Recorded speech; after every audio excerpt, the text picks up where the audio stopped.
was going to say should I put some music on, but nah, we'll get done for copyright. Yeah. Hey, welcome to the Reloved Guitars workshop. Straight into it. This is my mate Mark, and this is everybody on the internet. On the internet, YouTubey thing. And Hi, internet. We're here today. We may be interrupted by a couple of things. First of all, somebody bringing a guitar for me to have a look at, in which case I'll cut the video and we'll go and do that.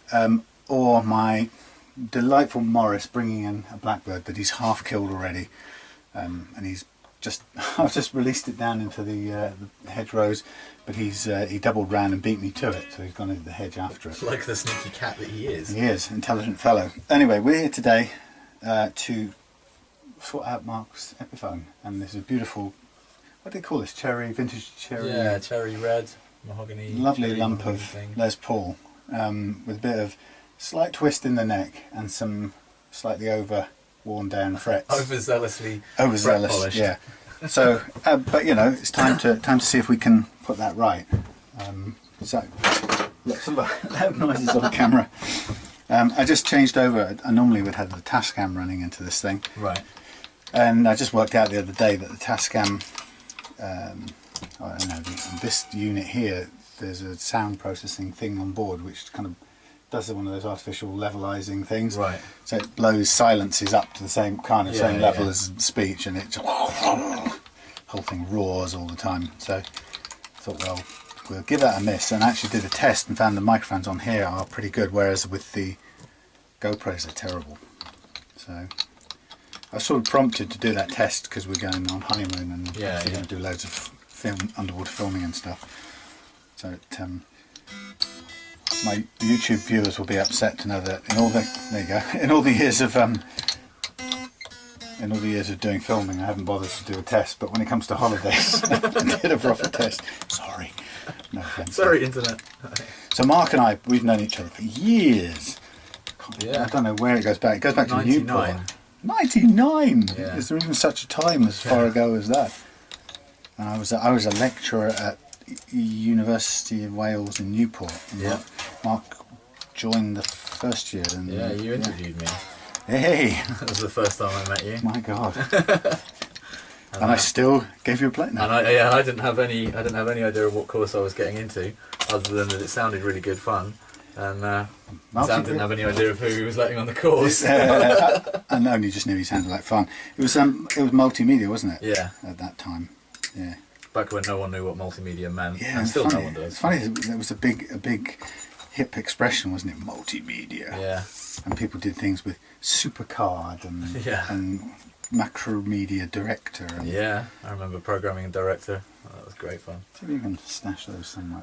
There is a very full rose bag hanging up. But if it's maybe you can use the other one, that other Hessine. Yeah, so that was blind.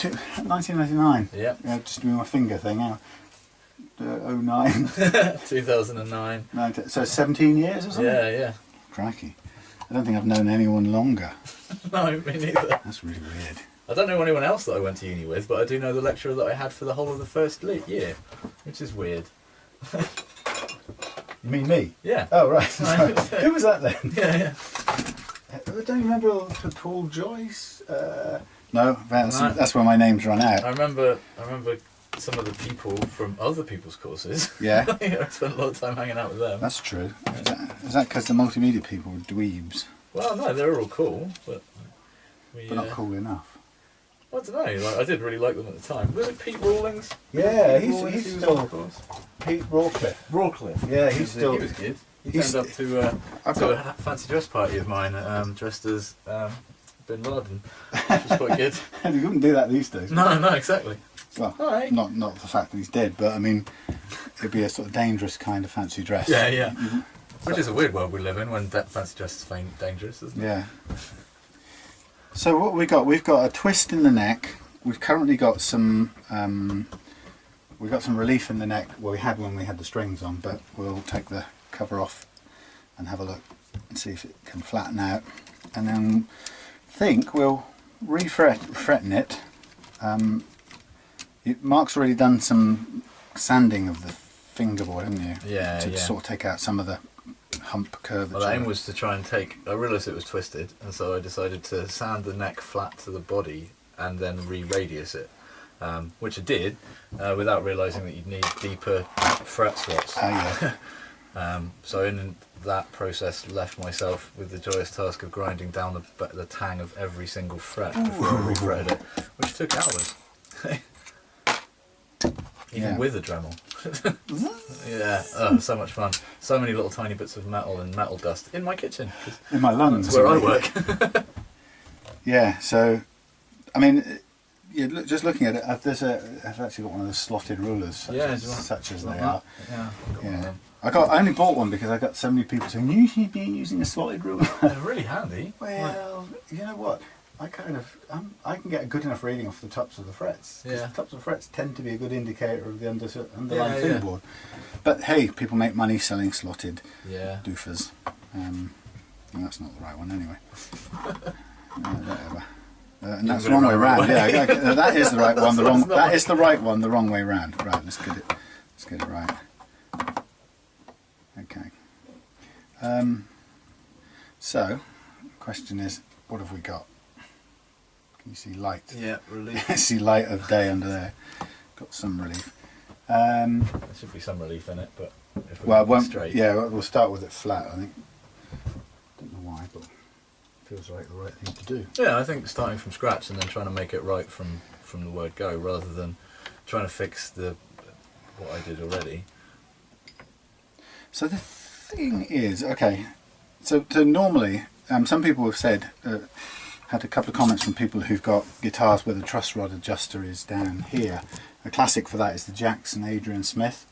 And not only is it down there, it isn't helpfully located in a cutout that you can get to. You have to it's under a pick guard as well, right? So you have to take the strings off and the pick guard off to get at it. And actually, I'm not even sure if the Jackson Adrian Smith, I think you might even have to take the neck off as well, because the actual thing is below the level of the wood. Yeah.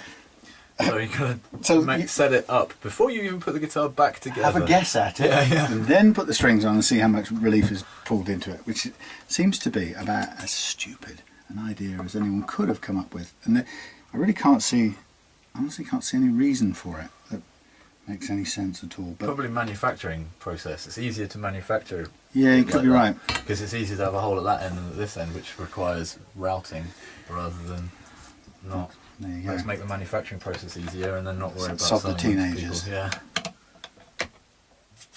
Oh, did you enjoy your blackbird snack? Has he snacked it? He must have done. Doesn't seem to have any feathers around his mouth. Maybe it got away. That would be unheard of. I don't quite know how it could have done because it was limping. If you know what you know what I mean. It had one trailing wing. I know, it's depressing. But it was quite interesting because it does raise the issue of why we feel the need to play God, you know. Yeah. And I do. I feel like interrupting the natural process. Yeah, I feel like I've got to save these poor things. Things with sharp teeth, killing things without them. Can you pass me that thing, that power gen thing? It's got a torch on it, and it's quite useful. I know. Just press it a certain number of times, and then you can shine through from below and spot the relief. I mean, you'll pretty much always see a bit, but yeah, you can see more. I can see more down here. So it's taking a fair bit of tweaking to get some relief, and I'm just looking at there is a twist on it, but I've played guitars with twists on them, and they really aren't that noticeable if everything else is okay. Yeah. And I really haven't found them make such a difference to the playing or the intonation that you would go, ooh, you know, I can't play in a band, or I can't use this guitar. Well, mine was just that because I spent so much time re-leveling the fretboard, and then I spent so much time refretting it. Yeah. I then stupidly hurried the leveling of the frets and just did a bad job of that. And it's like, well, the final of all the things to do a bad job of. Yeah. Well, yeah, it's tricky. I mean, that's why I use the method I use, because it is that little bit more accurate. But the nice thing is it takes away as little as you need to get the action you've chosen to play in that order. So you choose the action, and then you only take as much away, and you stop at the point at which it plays nicely. Yeah. And of course, because the strings are on, you can check that every 5 seconds. And so the nice bonus is you stop and you don't. If you don't do it that way, think about it with the fret rocket. You're just doing it to a nominal, an arbitrary flatness level, which is cool. And I think that was the problem with it still having a slight twist in the neck, is that nominal flat level isn't what it needs. It needs to be set to itself. Like I had the right idea with setting the radius of the neck and the level of the neck and the fretboard to the body, and that sort of took a bunch of it out of it. But then I didn't do the same thing when I was doing the frets, so that kind of negated all the work that I put in almost. Have you got one of them with a little slot cut in the end of it, or? Which one of what? No, I'm just looking at your soldering iron. Oh no. If you get a bigger tip on your soldering iron and cut you can cut a groove in it, you can just makes it easier to run it up and down. I don't have you did the holding. No, seriously, actually it's much easier if you hold the. Oh, okay. And you can burn your own fingerboard, and I'll do the pulling. So the principle is we're heating up only a little bit really. We're heating up the fret, and then I come in at this end, and the idea is to get a bite, and it's actually you've put these in pretty well. So getting a bite in here is really bloody difficult. Nigh on impossible. There you go. It's got a little bit there. So you almost always get a bit of a dig in the fingerboard. Thanks, that's cool. Yeah. It's almost impossible to get them out, especially if you've done them as beautifully smoothly as you've done. And then you get a bit of gristle, and then we'll get the saw in there. Now, we're going to lose the flush ends here because we're going to have to drill out, and we don't have any. I'm not so disciplined that I can be bothered to go and find some filler and go in and fill the ends. No. Because then you need to re-lacquer. I want to feel like I fixed it rather than and have it look like it's been fixed rather than. Oh, you can rest assured of that.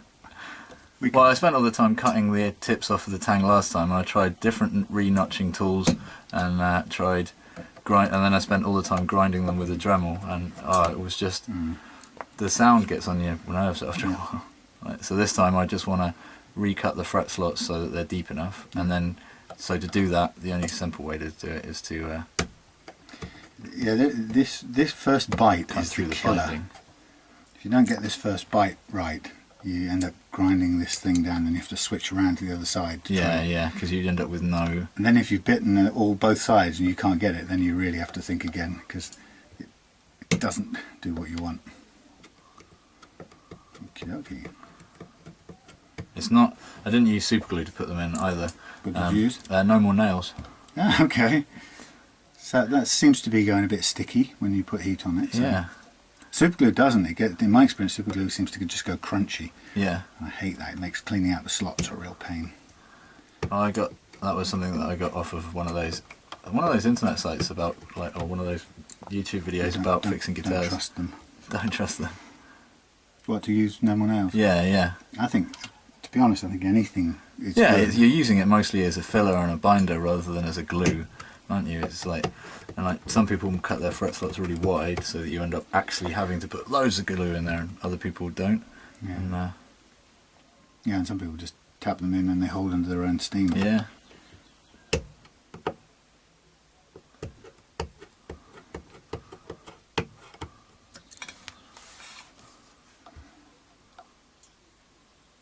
Yeah, it's usually, well, at this point I'm usually going to recondition the fretboard anyway, so when I slip off and burn the fingerboard I'm going, yeah, it doesn't matter. Whatever.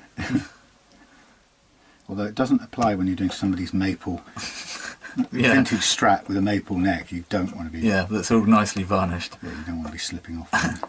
Hence the slotted soldering iron might help, you know. Yeah. I do need to get some... You've got a Dremel, you can just cut a slot in the end of a wide bit. There you go, I've got a new wide bit up there waiting, and I've got a Dremel here. There you go. So you can be helping me, equipping me with a cool tool. You got it? Get under there. Yeah, cool. Pretty humid today. And end up kind of drenched in sweat, I predict. Yeah, when you use normally when you put heat on the end, you usually see the little wisps, don't you? Yeah, and the finger goo starts bubbling out like this black treacle. It's really disgusting. Well, this should be pretty clean, seeing as I've sanded all the fret down or the fretboard down. So yeah, there's not that much finger goo on it. There was a lot of finger goo on it when I got it. It's 10 years old when I bought it off of eBay. And after I'd fret leveled it the first time, and then realised that I hadn't made it I'd made it better, but it hadn't solved the problem of the twisted neck. That was when I realised it had a twisted neck. I was like, but now I fret leveled it, I can't really take it back to the people I bought it off of on eBay, and I can't really sell it on. I wouldn't feel right selling it on. No, you're like me in that respect. So I've got all the mongrels in hanging up on doors, you know. Plus I love the way the wood grain works on the body. I think it just looks beautiful. Yeah, it's a shame it had a couple of pickguard screw holes. Oh, I've still got the pick. I took the pickguard off. Do you like pickguards? Because I've got the other one that's exactly the same, that's red, and I left the pickguard on one of them, so that's like the pretty sister, and then this one's the dirty sister because she's not wearing the pie dress. We'll edit at that point. I have a clean rating on this, you know. Right. I didn't say anything wrong. So we've known each other since 1999, when I was a sad university lecturer and you were a wide-eyed student, and then we've done lots of similar things whilst being kind of connected somewhere along the way, and end up in the same part of the world again. Yeah, just randomly. Because it was completely random that either of us would have ended up in Newport anyway. Yeah. And why were you in Newport? Just to go to university. Right. And it was out of a stack of prospectuses that came up to my waist. It was the only one that I found with a course in it that sounded like it fit the way my brain works, which is I wanted to experiment and see what I came out with rather than having a definite idea of what I wanted to do. And I knew I liked computers, but I knew I liked people too, and multimedia seemed to provide like an open doorway to just experimentation and using computers in lots of different ways to create art, or to help people create art, or to help people with their lives. And I think the course ultimately had sort of high-tech ambitions beyond its actual capabilities. Yeah, yeah. You know, I remember. I won't mention the name of I won't mention the name of the course leader while I was teaching there, who I had a massive fight with in Malaysia as we were coming up to start a new term, and we had a new cohort of 80 students coming in, and we had 22 computers for 80 students, and we couldn't even get them working. Yeah. And I remember about 3 weeks before it was due to start, being in Malaysia validating this degree with this person, and much as I liked them, I had this massive row with this person, going, do you really think it's credible? I'm going to get 80 students turn up in a couple of weeks' time and none of the computers work? So it was on a course based around making people use computers. Yeah. And it was, why it was, is because that person couldn't make the two technicians whose names you'll remember, couldn't make them do what it took to make those computers work properly. Because they were like, it was like, I'm going to offend somebody here, but the train drivers of it was that whole kind of unionised, I don't think I can do it. Next week, soon. Yeah, which is not a way that you want your, anything being fixed. Well, it's not going to work if you've got students turning up expecting, with high expectations. And imagine it now where, people are paying loads of money. I mean, I think it was the beginning of the time where people were paying cash. But this particular person I had that fabulous row with has now been in the... Do you see her turn up in the national news? No. Been paid £300,000 a year. Whoa. And it's because of a sort of national outrage. It's one of those things that, of course, it gets into the media, and then everyone goes, "She's getting paid what? Three times the Prime Minister's wage."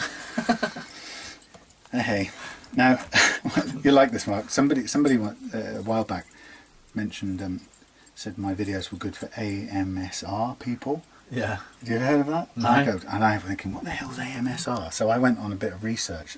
And apparently there is a whole world of people who make videos of that sound.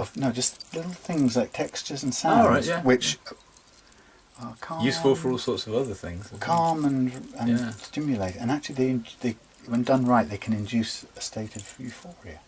And it's usually accompanied by people speaking very quietly, quite softly. And so, if you like the sound of tinkling frets, this is for you. And you could cut and loop this bit forever. There you go. AMSR. Where are we putting the? Oh, they can go detectors? in the bin. Which one's the bin? Well, that Hessian bag. This one here. Yeah. It's got nothing in it. No, that's okay. Well, the other one's full, so. Oh, okay. So it's bin 2. Bin 2. Bin 2. Okay, so we have, amongst lots of chit chat, we have. No, that's. I just unplugged. You just unplugged. Sorry, no, so I've unplugged the light to catch up with that. Let's find somewhere safe-ish over here. Next to the exploding chemical. Oh, that's alright. Yeah. Alright, so we have now removed the things.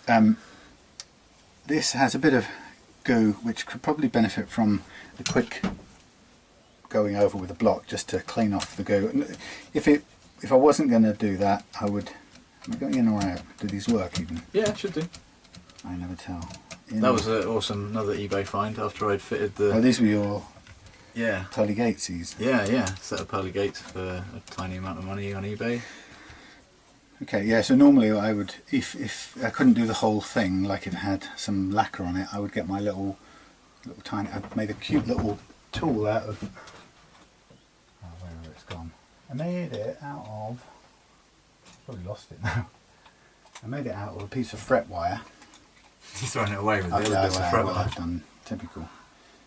Oh, yeah, here it is, that. Piece of fret wire with a tang cut off and a piece of sandpaper stuck underneath. So it's got a bit of flexibility, and you could just do a bit of that if you wanted to, but you don't have to. Yeah. I'd say let's just do the. Okay. Let's just do the neck and be easier. So that's if case it was maple, right? Yeah. What's the radius? 9, I believe. 9 or 9.5? Well, it's. You just made it up, did you? I can't It was remember. 12, isn't it? Oh no, maybe 12. Yeah. I'd have to look back through the Whatever. things that I bought when I knew what it was. Roughly about. Is it 12? Yeah, it's about 12. Yeah. So not 9. Not like, 9. So chuck them with there's 12. a 12 radius there. Oh, look at that. Ready to hand. Right, so we'll just try and give it a bit of a clean. This is, I think it's about 220 grit on here, or maybe even less, so it's very, very fine. I'm always nervous about these blocks because I don't know truly how accurate they Didn't are. make the radius yourself. Yeah, that's why I'm nervous. I want to do it with a sort of laser cutter, and Yeah. but if you can see, like, this is supposed to be a 12, and yet it's cutting the edges more than anything. So Yeah. who are we going to believe, and how long are we going to go to get the middle To get bits? the middle bit, yeah. Don't know, how long have you got? So the fun part is the bending the wire. That's a fun part. And the machine is hidden behind this stuff here. And if you want to, it may well be set for 12 already. So if you want to gently feed in a bit of your wire, just dial it round once and then compare it with have a look at what you've got. I think we'd be best off going for a little tighter than 12, if you know what I mean. Yeah, because then you push it out into the slot rather Or well, if it's a bit tighter, we'll put it on first so it grips the ends, and then we'll push it in. Yeah, flatten it. Yeah, that's what I did when I put them in the first time, but I had to bend all of the flat wire by hand. Yeah. Took me ages to refret this. So I was so really pleased when I messed it up. You were pleased when you messed it up? Yeah, that was the sarcastic part. Okay. You never know, some people love learning so much. Oh, so yeah. Other I don't way, know how to do it. So. Sorry, go. Now, of course, we can do flying around now. We've got a bit of battery Zoom charge cam. on there. Ooh, we've got quite a good close-up. We've never done this before. So it goes in there with the tang in that slot. Yeah. Right. Lines up to those little wheels and swing. And you can back and forwards once, and then we compare it to a radius, and we happen to be. That's pretty much spot on. Yeah, looks like 12. Yeah, let's do it. So you want to put all your other bits through there? Yeah. We're just backwards in once, back out once. Yeah. It's a great little tool. It cost a fortune, but you can see why. Yeah. It's made of stainless steel. There's and loads of brass. plans online for people to make them. Yeah, you can, but it's If you really imagine. Yeah, if you've got a kind of workshop, so push a bit until it bites. That's Right, it. I see. Yeah, if you're the kind of person who's good at making those mechanically type things. Because these then- bearings are just like bearings out of skates. Yeah, there's nothing overly Nothing complicated. magic about it. That one's But got you know, if you don't want to spend a few days making this yourself, then this one came from, I think it was from Canada. It's such a good quality make though. You can see brass and stainless steel and all the nice things in life. Yeah. Well, I felt so good when I bolted that up, you know, screwed that into the frame of the shed, thinking, yeah. First built-in tool. I've got a bend to make. Where did you get the fret wire from? I can't remember. I bought it a couple of months back. Sorry, you're having trouble getting the power supply in. Oh, you are. Yeah, I always struggled a bit finding good fret wire supplies. Well, yeah, the last place, I bought it from a different place from where I originally bought fret wire, because they send it in a really long strips. Yeah. But then the cost of the postage and packing was about twice that of the fret wire. Was that Stumac then in America? No, it was from a UK company, but yeah, I ended up with these really long bits of fret wire that I was going to cut down anyway. But you've got some. They'd spend so much money on the postage and packing. You've got some little chips of metal in here. Oh, handy. From somewhere. That's weird. And it's making a scratch. It's like it's come to the surface or something. See that? Yeah, there's a little on there as well. Leftovers from something. Frets or... Yeah, it does. It looks like it. Maybe when the dremeling. Yeah, probably was too close to the dremeling residue. Grinding the little one there as well. Yeah. By the time we've cut some more slot out, nobody will notice. Yeah. It made a little scratch there, that's the only thing.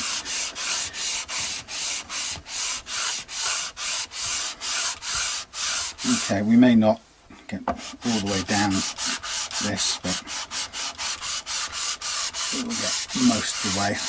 What I tend to do is I've got the brass inserts to push down on the frets for pressing the frets, and I'll go with a 9.5 first to compress the edges, yeah, and then go with the 12-second to push the middles. Hello. Hello there. All right. Yes. Yeah, how you doing? Yeah. Good to meet you. Good to meet you. Thanks for coming over. That's all right, mate. We're in the middle of filming. Oh, look, it's another. Sorry. That's all right. Look, another person in the Reloved Guitars workshop. Let's all go. I'll put this on stop for a minute, and we'll come back with Mark's guitar in a second. Sandpaper? Yeah, I bet there's a sensible way of storing sandpaper, but I haven't found it. No, me neither. Mine's in a pile, in a box. Yeah. So mine always lives on top of the bubble wrap over there. Do you stick over the top of this, or do we peel this one off? No, just to hold it on. Right. Yeah, that's a sort of permanently glued on one for general things, but when I need a bit of fresh sort of aggression on it, it makes sense to just grab a piece of fresh 220 on it if I'm trying to get rid of some of this. Yeah. Good. I didn't cut it, I figured. Like, Yeah. you can just hold it round.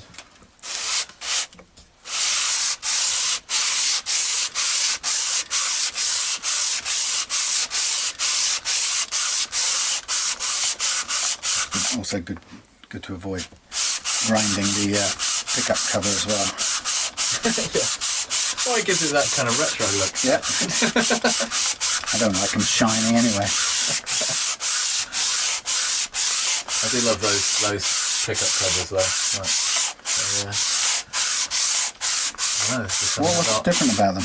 Well, just compared to like the open pickups, them having those metal covers on them. Like this came with just normal black Epiphone pickups in it. Okay. Having them like that, I don't know, it just makes it look more like a Les Paul. Yeah. Yeah. The Les Paul in my mind's eye. I've often put sort of zebra things in, and sometimes I'm not quite sure whether it's right for a Les Paul as well. Sometimes I just feel like some sort of travesty. Yeah. The reason I'm just doing that, by the way, is just trying to keep down the amount of dust I'm breathing in. Yeah, sensible. Mahogany dust's not very good for it. Simple as that. Sometimes I capture it and put it in my little anally retentive box of fulfilling stuff. Useful fulfilling. So coming straight to hand is the device. I would say that's about right. That's what I've been using for this same sort of fret wire. Do you want to be the man who cuts the slots, or would you rather? I'll let you do it. Oh, very well. Yeah, okay. Yeah, when you come to cutting slots, what you can do is miss. just going to cut new ones at angles. It's a good device, but it doesn't quite. You can't see very well what you're doing, so you have to sort of start in the middle. My experience is, and let it run over. You know, you can always refer to the middle as your sort of guide point. Yeah. And remembering to let the saw do the work. And then what you often get is you get a bit of shine off this piece of wood. This bit here, which probably could do then with another quick pass down with the sandpaper afterwards. But there's your cut out of the edges. Yeah. Yeah. Is it deep enough at the edge? Is that going to allow us to put a fret in there? Yeah. Believe it or not, it doesn't look it, but it will. We can take it a tiny bit more. Let's be on the safe side. It's only it's like. It's amazing how simple this device is. Yeah. It's not. We're not doing this with any actual measurement going on here. This is purely artisanal. Oh yeah, I don't like that word. I don't know why. There we go. So you're a hipster. I'm not a hipster. That's why I hate it. Okay, that will work fine. That's plenty of room. And you do get, just by virtue of the guide, you do get a bit of a shine going on. It's not the end of the world, but it still probably makes sense. Yeah, I'll polish up the neck anyway. So, well, not polish it, but you know what I mean.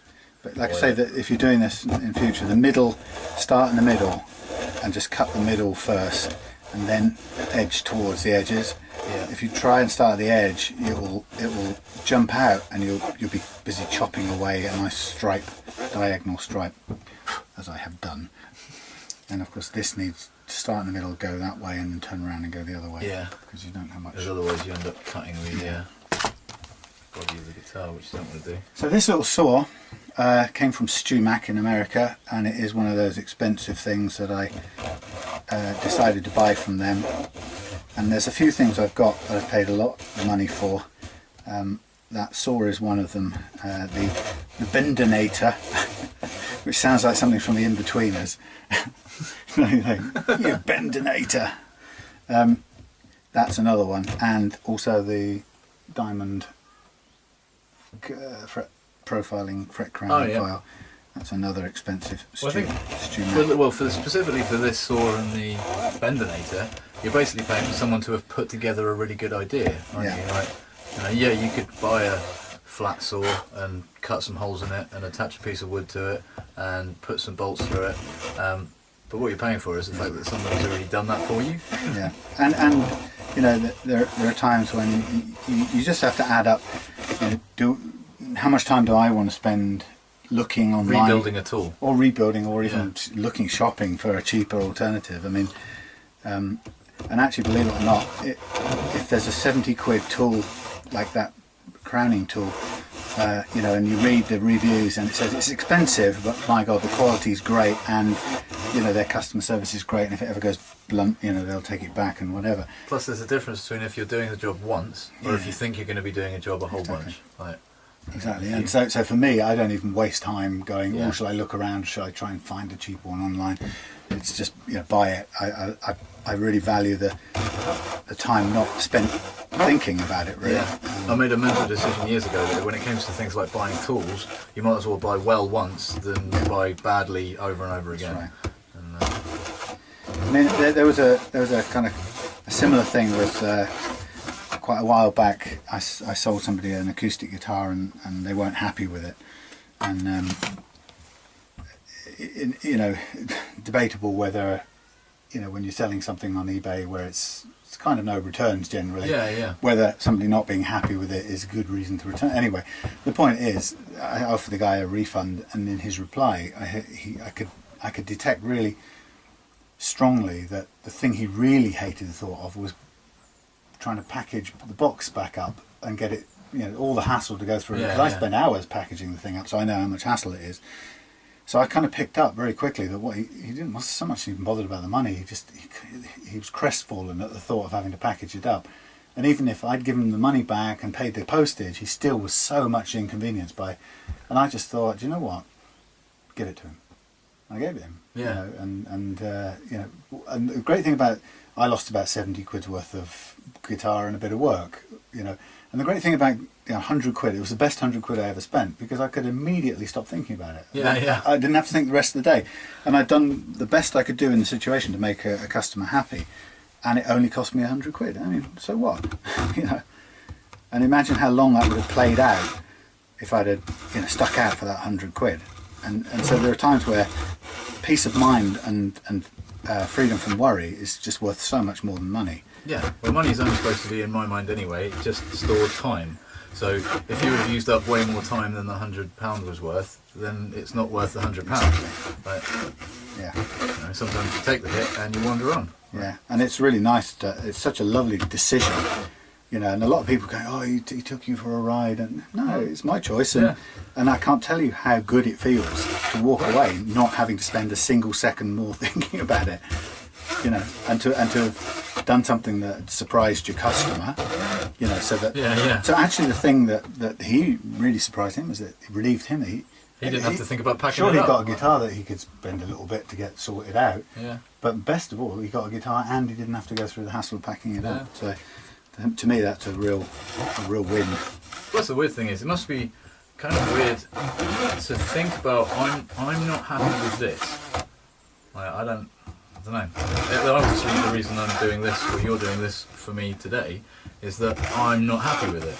But I'd moved on from that decision of not being happy with it, and now I'm doing this for the sheer hell of it, really, just because, well, it's a nice guitar and I'd really like it to play rather than just be a pretty guitar on the wall. I can't sell it because of what it's got wrong with it, so we might as well have an excuse to learn some things and experiment a little bit with a problem that neither of us have had to really deal with too much. So it just seemed like a sensible opportunity rather than... It's not wasted. Yeah. Plus, it's a good excuse to spend a pleasant Sunday afternoon hanging around with a mate. Right? Well, other customers come and go. Yeah, and cats. And wives. And wives. Hello, wife. Ants in their pants, those cats. Yeah. He didn't. Morris didn't bring in a remains of blackbird, did he?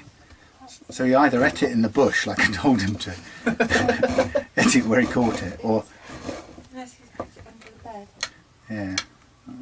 I mean, I do care about the bird's well-being as much as I care about having our room splattered with fur and feathers. So this is a little difficult. Dale's come and gone. Oh, has he? His guitar, yeah. Okay. How's that? Good, he's left it, and I'll do it for him. All good. What does he want doing? There's a electrical problem on the switch, and a general general setup because it's not playing very well. Is it? Oh, I said I'd do it by end of Tuesday, so it's not a problem. It's interesting that he bought it from somebody I know in the sort of Plymouth region who buys and sells a lot. So, interesting that he wasn't terribly happy with it. Shameless rascals. Yeah. So I'm just adjusting my camera. How was the shop? Oh, it was so funny. There were two little boys that were just about the same height as the alarm thing, and they discovered that if they bumped into it, that it would go off. So they spent a whole time I was waiting in the queue, daring each other. I was just laughing. Mum was really exasperated by it. It's got to be done, hasn't it, really? Well, if you're a little boy, definitely. Yeah, definitely. Yeah, it's just, it's too attractive. Yeah, it's alright, not that exciting. Worn myself out, as usual. Yeah. So I'm going to snooze. Okay. I'll make bacon sandwiches, and if you get hungry, there's French bread and there's bacon and cream. We better get that down us before Thomas gets up, because he eats that by the ton. Well, I don't know. Last yesterday. Oh yeah, can you ditch that curry stuff in case it isn't good for humans? Oh, really? I know we're alright, but I think just to be on the safe side. Fine, well I'll alert you now that I shan't be having any more of it. It's bad. I know, but I won't be having any more of it. So. The difference a day makes.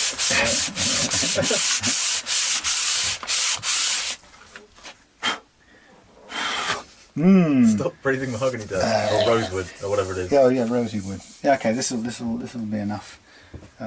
So we have a slot that's now cut all the way through. It is a little bit tricky at that top end. In avoiding cutting the body, you tend not to sit in the slot very well, and in not sitting in the slot, you run a real risk of grinding the fingerboard sideways, just off the centre line. Yeah. That'll be covered up by the fret anyway, but it's never perfect because you just don't have access. I think that's the thing to remember about guitars in general, is that there is no perfection. There is only approaching perfection. Some people say, oh, there is a PRS or a 1959 Gibson. Yeah.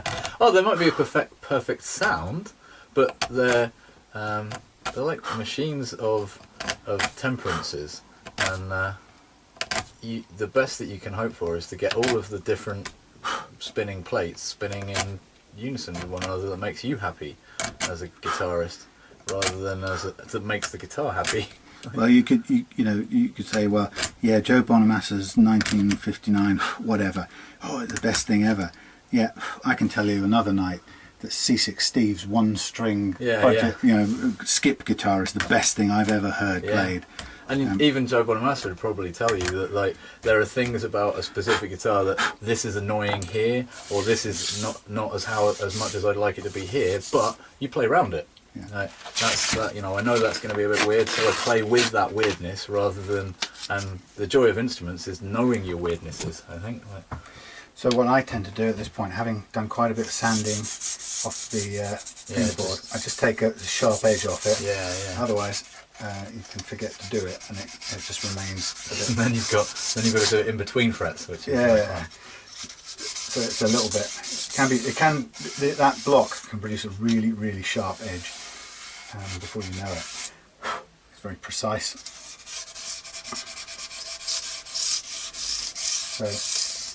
So what we're going to do is, in the short, and all of this stuff, by the way, is whenever you're using sandpaper, I'm going to try and cut that edge there with sandpaper. So the first thing I want to do is just get something temporary covering up the finish, because that sandpaper, there's no way you can handle it in such a way that it isn't going to touch the body, so don't even try.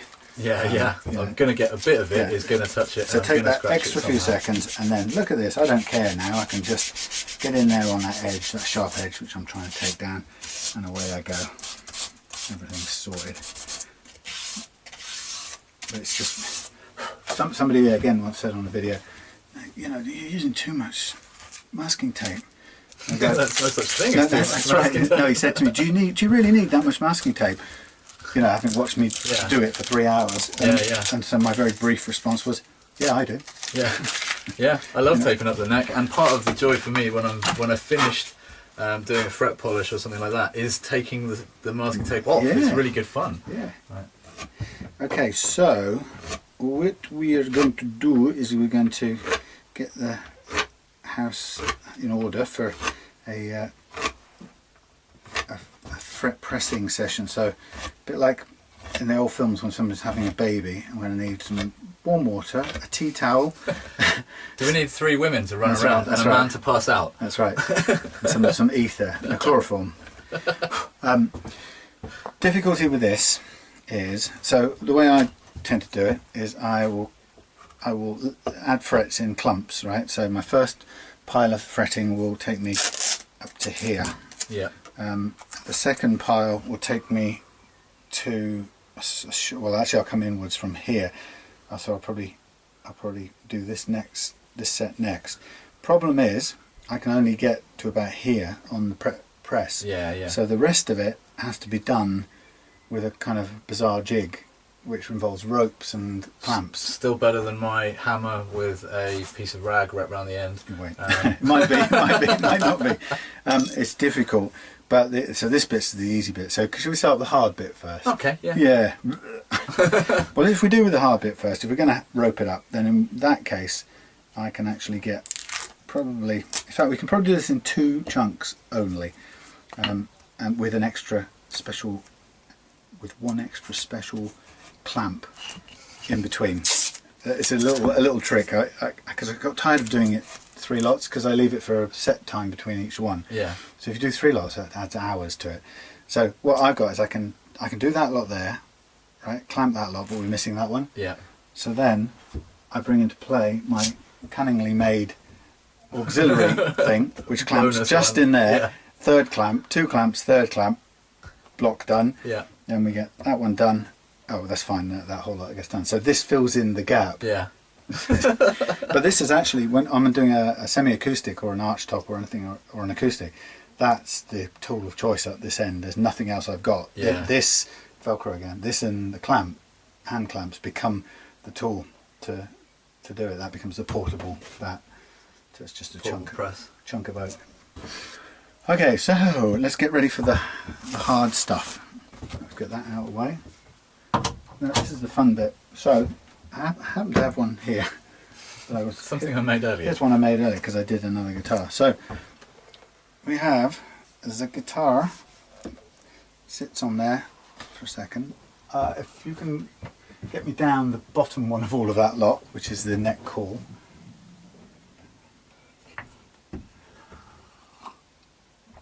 There you go. Top. And that one, we'll keep that for later. Okay, so the neck call is going to just support the neck. I don't know how well you can see this. So what I'm doing is I'm building. The reason I use this is an oak plank here, and I want something because I'm going to need to do a clamping. Yeah. Okay. Now it's not so bad on a solid body, but if this was an acoustic, you've got absolutely no strength there. So what I would have is this plank behind here becomes the base for the other side of the clamp, and it's pressing against the body with the cloth, so it's pretty safe. Yep. But we do need to hold it on there, so we'll do. Do we need to put anything under this end here?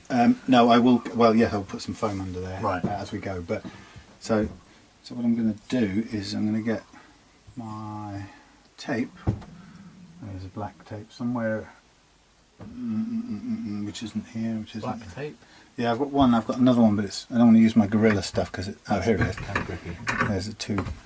Normal duct tape. Yeah, cheaper stuff. Yeah. So if I hold the guitar and the block together, can you? What I want to do is go round that cinched bit, right? Using the cloth to protect the body, and then come up tightly around the other side. Yeah.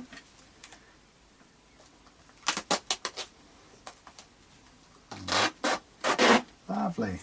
That's cool. Oh, it needs a... Just pull the ribs. Okay, so just on its own, that's neat. Also, I'm going to tape around here because we're only working on this bit, and I want this bit to keep it steady. Stay still. So we'll do a similar wrap up. And again, you can tell it's supported safely by this caul, so it's not going to put any undue pressure on the neck. So patient, fully strapped down for the procedure. So basically, this will take care. We'll use this method for all of the difficult stuff, and then once that's clamped and set, we can come back and do the easy stuff, feeding it into the thing. And of course, that's ideal for a bolt-on necks. Yeah, just push it all through. Yeah, so that's the first bit. The second bit, the fun bit now, starts where we get ourselves some strings. And we start to construct something. So right at this time, I have no idea what time it is. Okay, you can hold the camera. There you go.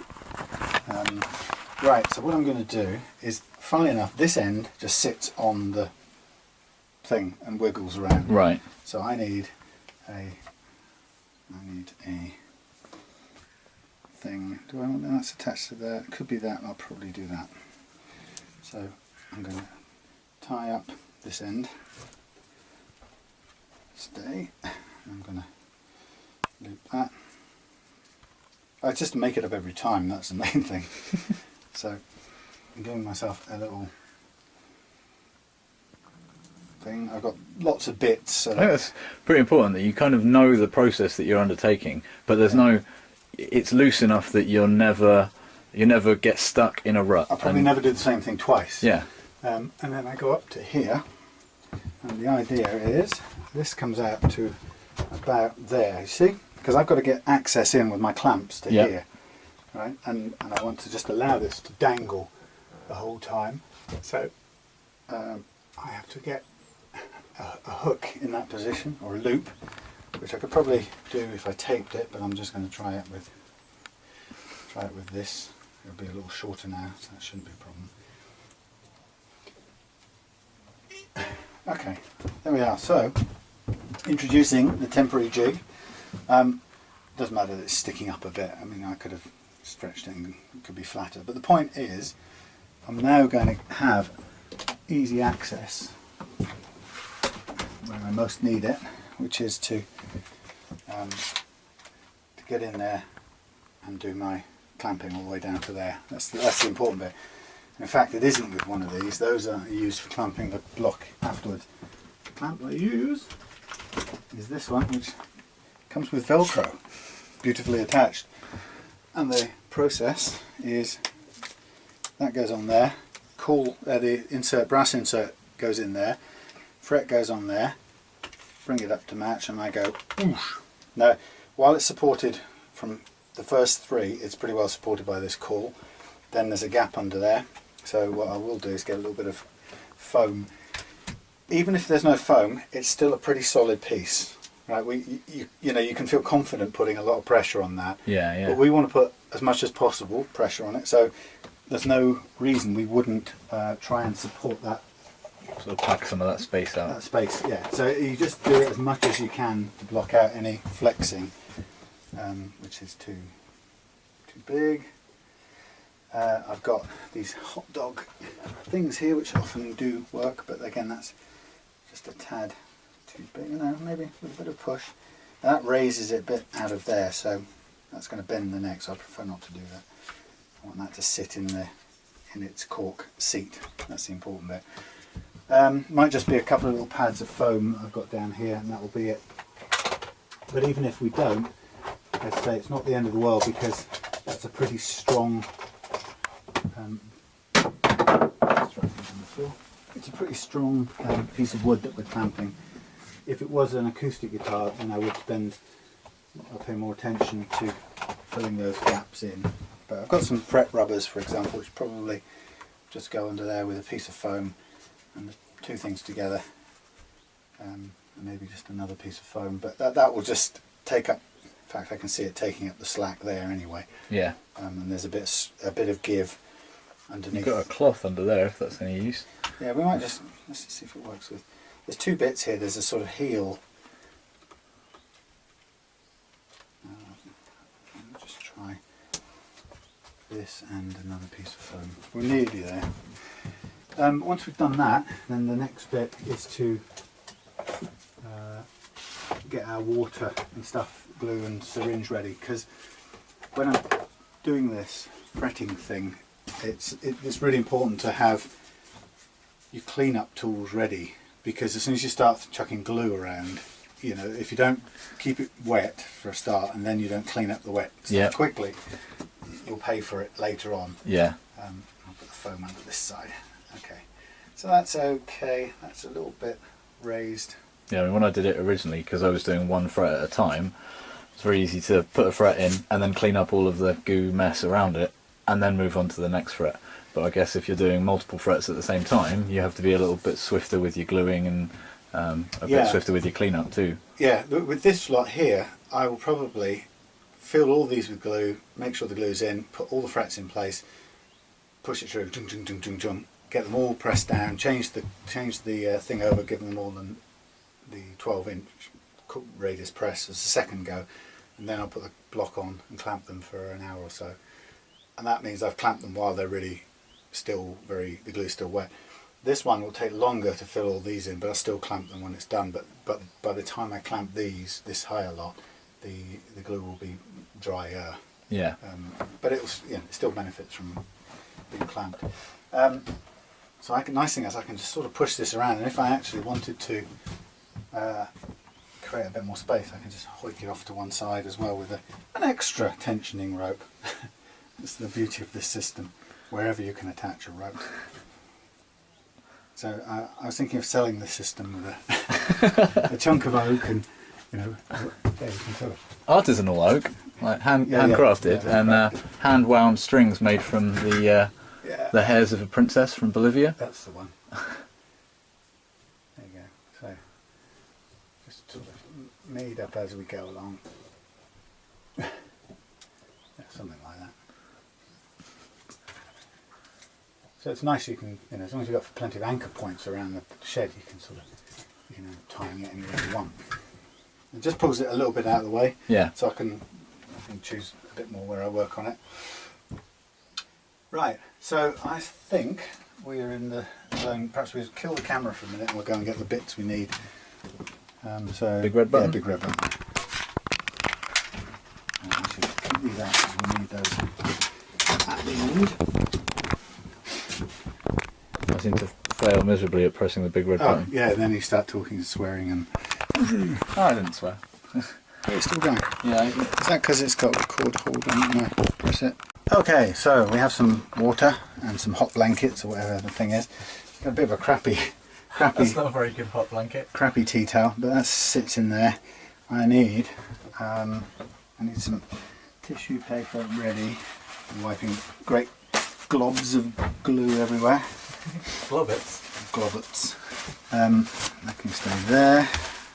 I need my inserts, my brass inserts of choice. So I want the 12 for my second run, and I want the 9.5 for my tighter grip, which is those two.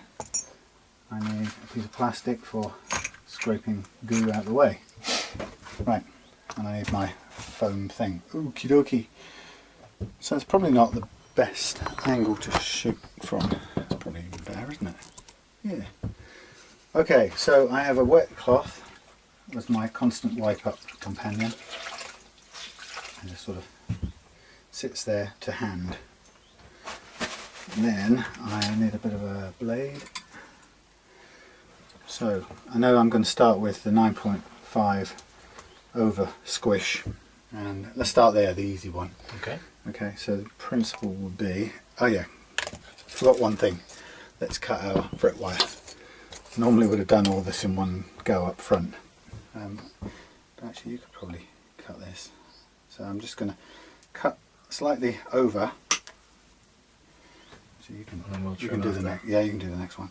Yeah, I learned the hard way. When you cut, whatever way you cut it, it always gnarls the end of it. If you cut it too short, you'll make the null part of the fret that is in there. Which is definitely not what you want. It looks crap. Yeah. So if you cut it quite a bit over, so what? We'll cut the end bits off afterwards, but then we'll chamfer and bevel to a nice straight, tight finish. Okay, so here we go. First one, we go sploop into the slot. Generous, over generous, waste load of glue, but that's fine. And the first thing is just to run down the slot all the way and wipe that bit out of the way, then I wipe that bit out of the way, and at this point I make with the wet towel because I just want to keep the edges of this perma wet, right, so that it's not going to... Yeah, it stops the glue from sticking to the wood, doesn't it? And make a where you don't want it to. Okay, so I've got my fret in my hand, which I'll place on to the neck, which should, with a nice sword thing, should sit there really comfortably. This is a little bit not smoke and mirrors, but you just have to sort of position this, and then you actually you can do it another way. You put it on whichever way. You can come straight on from the side, and it just needs to be on.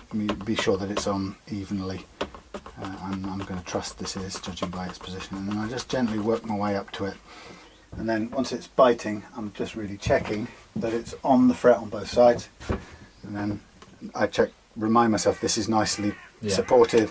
I've got a nice solid oak base under there, and I give it some clamp welly. Give it some beans. It doesn't take too much, and there's a big chunk that sounds scary, but visually that's a really good sign. That means it's well bedded. So again, wet cloth straight off with the excess, off the ends, down underneath, Okay, and it's still staying, everything's staying wet. Yeah, you can measure and cut the next one. And then I'm changing over for the actual 12-inch cool now. So this is the correct size, but this is just to sort of make sure it's positioned or it's flattened in correctly. And again, I'm just moving it side to side just to make sure it's on target. The little brass cools have an indent in them for the top of the fret? Yeah, they're concave.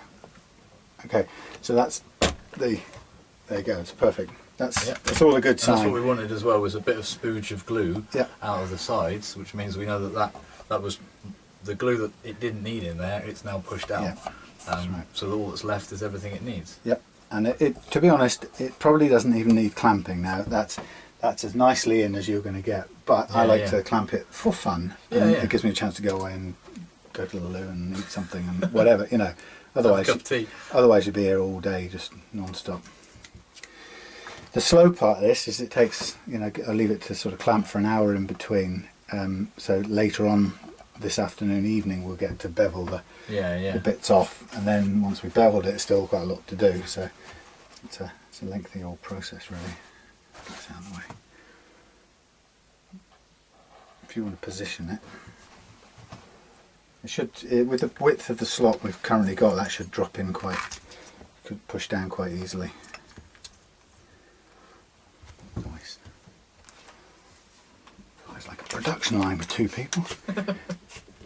So again, this is always, I tend to sort of lower this first and then bring the bottom up to meet it, and I'm feeling with my other hand on the outside that it's on. Yeah. It saves kind of coming right the way around the side each time. Now it does stress the neck, it is bending it, but it's not that much. I think it might make my neck happier as well. Now that if you look at that hasn't done an awful lot of splurging, so I might have another go at that. Yeah, looking at this side, there's actually like a little bit of space, so it probably needs a bit more of a push, doesn't it? Yeah, you can often have that happen, it's not uncommon. Maybe a bit of woggling from side to side can help. Okay, that's fine. Yeah. So you know, it's just playing it by ear. You get a sense that it didn't go all the way in. You just do it a little bit more. Well, the same as playing the guitar. Fixing them is do it by feel as well. Like. I reckon. I mean, I get some criticism because I don't follow numbers. You know, I never look at the manufacturers. Oh, hang on. Yeah, I'm a bit ahead, aren't I? I need to do the 12 on that one still. Yeah, I just thought I'd get. Yeah, that's fine. No, it's me getting out of sequence. Because someone else is doing part of the job. Exactly.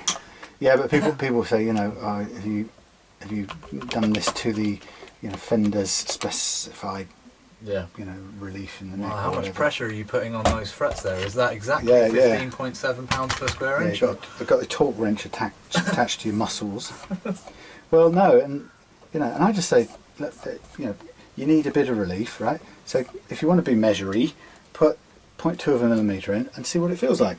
And then actually it's better that you have a go at putting more in or less, because then you can adjust it and see what the difference is. Yeah. Because otherwise you'll never know what the difference is. And some people like a high action, some people like a low action, some people, you know, don't know what they like and haven't had a chance to try out either. And also some people can only learn by doing. And so that, you know, if you tell them the truss rod does something, there's no point telling them. It's much better to get them to tweak the truss rod and see what the effect is, because that's learning, you know, through the first one I ever did was an acoustic Epiphone, and it had so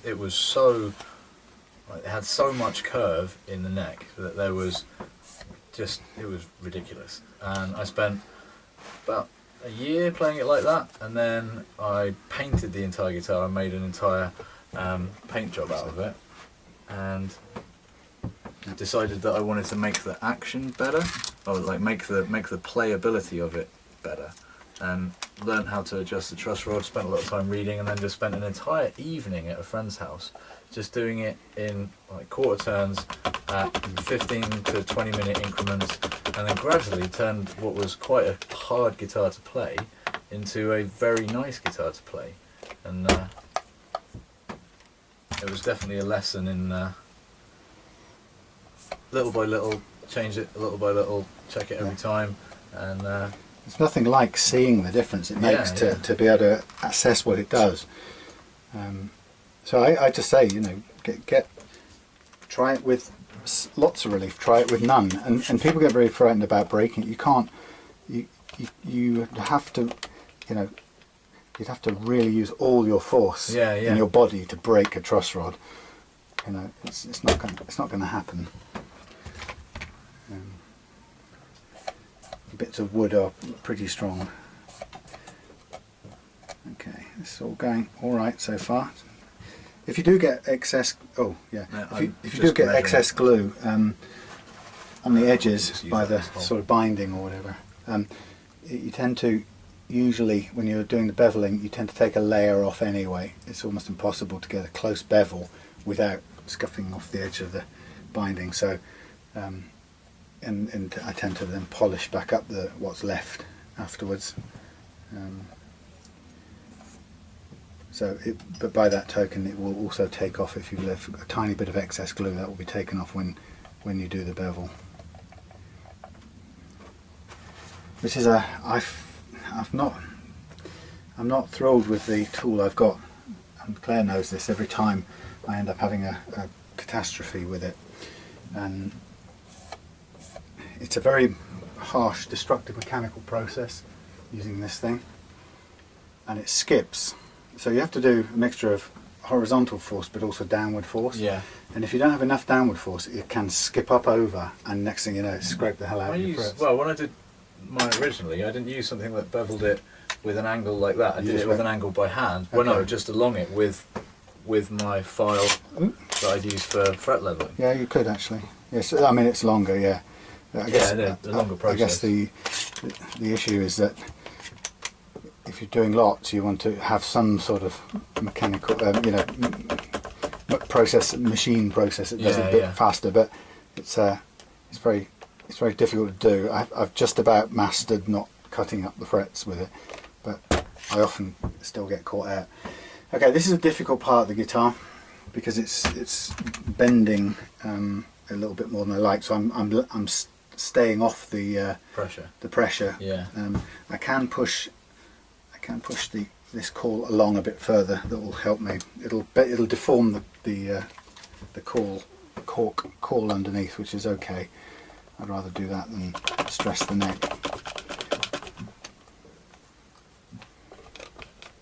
It sort of tries to slide out because it wants to move more than bend. There you go.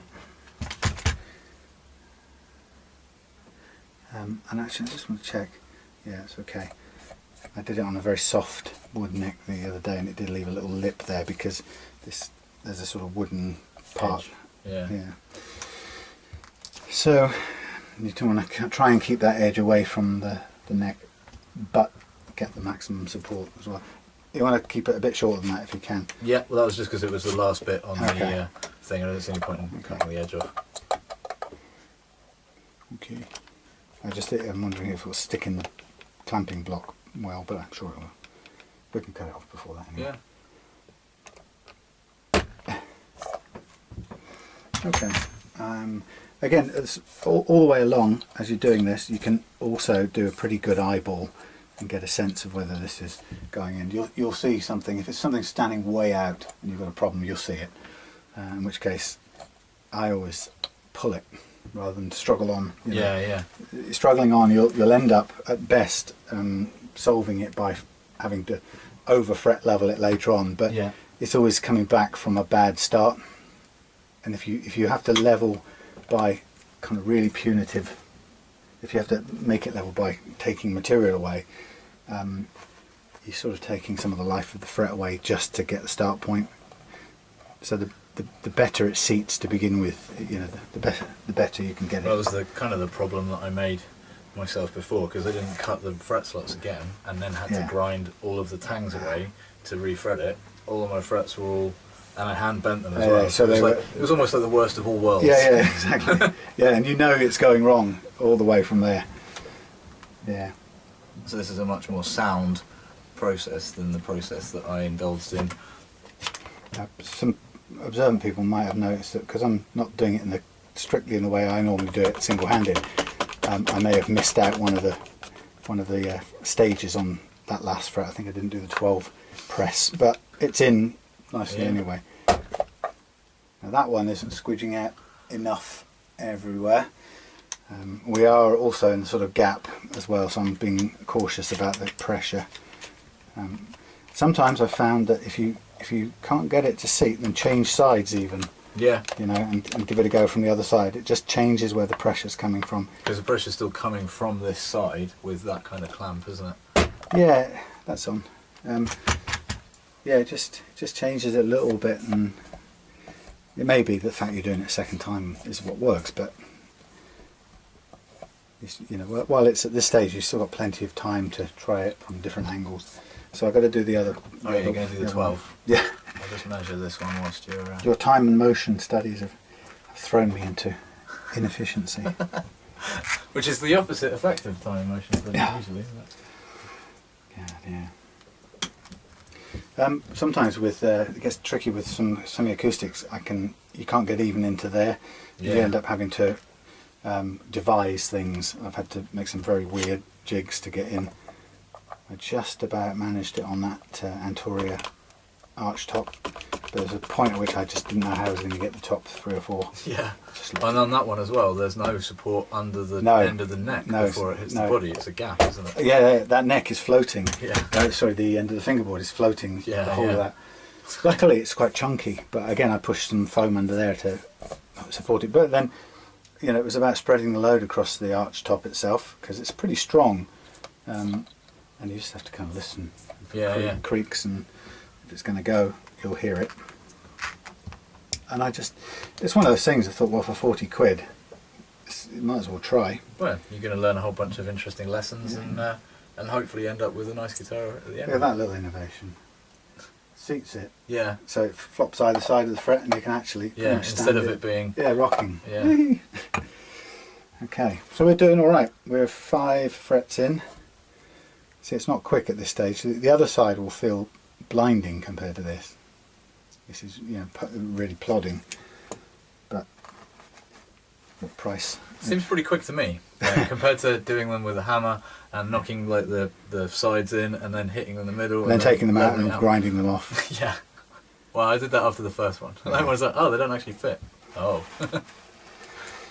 Yeah, it's funny, isn't it? Because when I remember the first time I did this, it was amazing. A guy called Joe in London gave me his Fender Mustang, Music Maker, the old 1960s thing, and asked me if I could refret it. And I hadn't done it before, and I said I haven't done it before, but I'm going to buy the stuff and I want to do it. And are you happy for me to do it? And he said, yeah. So I bought that press and set about doing his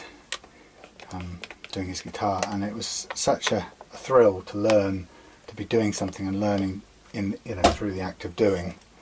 I think that's on one side but not the other, so I'll have another go. And then after that, pretty much following straight on, I got Hugh brought me a bunch of vintage Electras semi-acoustics and a beautiful semi-acoustic Japanese Dion, and you know, they had the kind of tree of life and everything. I mean, it was just such a delicate job, and it was such a buzz to refret those beautiful old things. You know, and then so I just liked not having done it, and I really loved the fact that you know, Joe trusted me to do it and get the experience. And then I remember coming to the first time I did a bound fingerboard. I bought a second-hand, cheap Les Paul copy and pulled all the frets out, which were perfectly good. Pulled all the frets out and just spent that week practicing. And just ended up. This is something I was telling my other half the other day, is that we don't, as adults, have a tendency to give ourselves time to practice things we don't understand or know how to do. She was worried about buying a bigger car than the car she currently drives, and she was worried that she wouldn't be able to reverse park it because it'd be much longer. It's like, well, all you do is you just get in the car and you spend you know, spend a couple of hours reverse parking it and learn how the different tolerances, the different space, different turning Thomas circle. has got exactly that problem now. You know, he's got this bike. Yeah, He's got his 125, and yesterday, I mean, I've got on him at him a bit because we've said it. You know, it's insured because it's parked at the house, not on the road, and that means he has to bring it up next to the front door. And actually, the bonus of doing that is that there's a railing there, cancel railing, which you can tie it to, and it's doubly safe, right? But it means he has to ride up onto the path and turn a right angle corner round near the front of somebody's cars, and then bring it up and kind of roll it back. And he's been avoiding doing that because he's not confident. And he did it yesterday and dropped the bike on that kind of turn, and you know, dented bent the brake lever and stuff, and he was really angry with himself. And I tried to encourage him to get back out and keep on. Just, you know, I said, give it a few more goes. I said, you know, you can't just not do it. You've got to stick at it because you need to be able to park your bike safely, and you're going to need to have that kind of control for other situations. It's just not an option to not try, or to be beaten by it actually, and then to go out on the wide road and, you know, and expect to be safe. Did you find it? Yeah. Yeah, I mean, it's just, you learn by doing. It's a surefire way as an adult. He's going to get out there today, and you know, kindly our neighbours, very sweet. They moved their cars out of the way so he can, you know, do it without the fear of being too close to their cars. But I think that's, you know, part of it is he's got a twofold attack there, isn't he? That he's worried about damaging somebody else's and himself equipment and himself, and he's worried about damaging his new first shiny bike. Yeah. You know, yes, after the first time I dropped my motorbike, I stopped worrying about it too much. But it is definitely scary when you've not done it before. Yeah.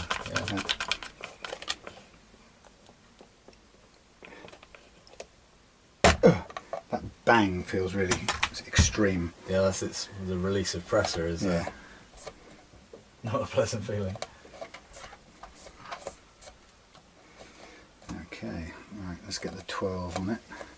So I've got, at the moment, this is now pressing down onto, I'm just going to add a piece now to this. We don't need to depend on this so much, so it's going to press down onto this pad more than ever.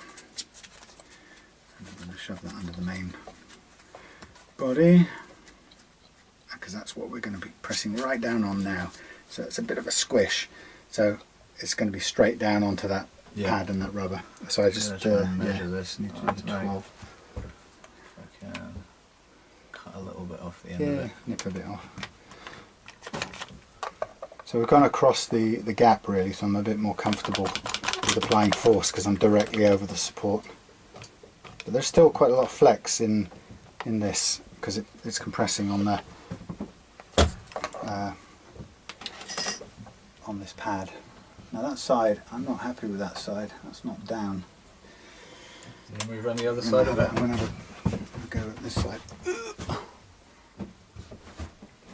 Not a lot of room. Actually, the other thing too is that's a good thing about this Velcro arrangement. You have to turn the thing sideways and kind of attack it from a slightly different angle. But you can.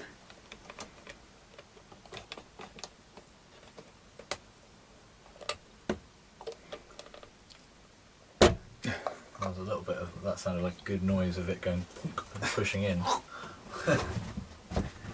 Yeah, I'm not comfortable with this one. No? Still A little bit further out. Yeah, from it. Oh, I don't know. Let's have a look with the goo taken out.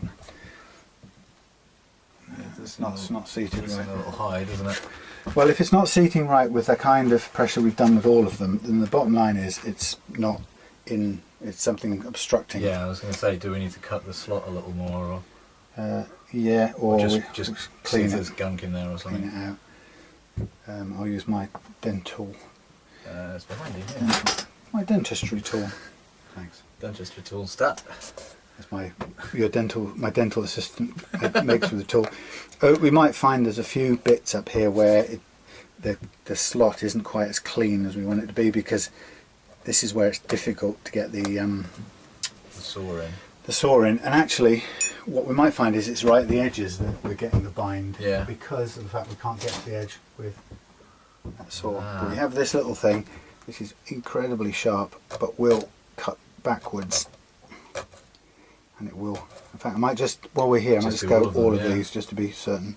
Because if we just get caught up on that little ridge on all of them, then we're never going to get any of them in properly. I'll come around and do the other side. This is easy to slip and go carving off on your fingerboard as well, as is anything when you've got to put a bit of pressure into it.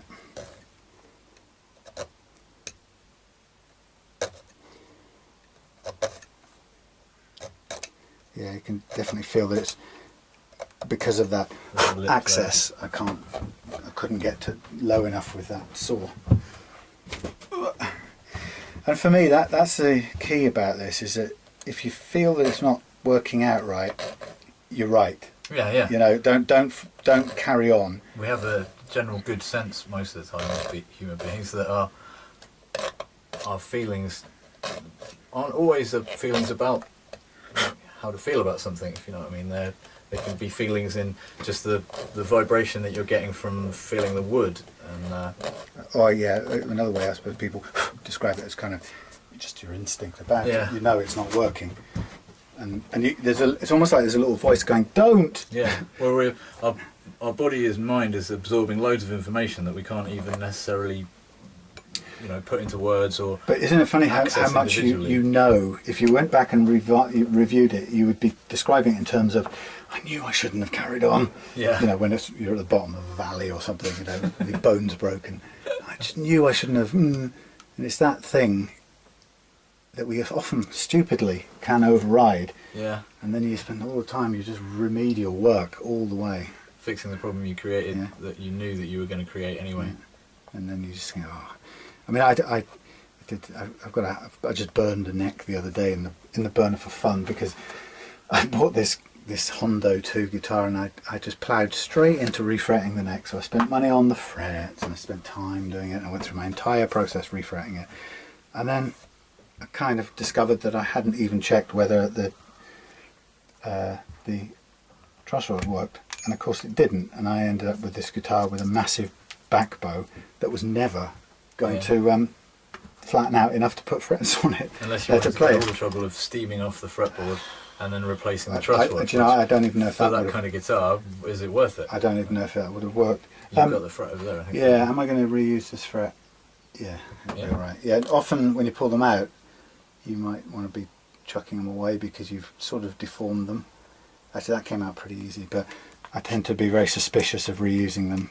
It's probably, you know, you may have just put just enough of a curve into it that it won't seat again properly, and then you're starting off with something less than perfect. The back foot is not a place to start from.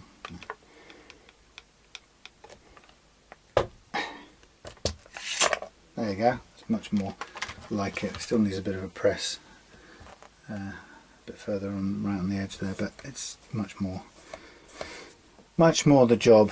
So, you know, it's a really good way of sort of making an analysis on the fly.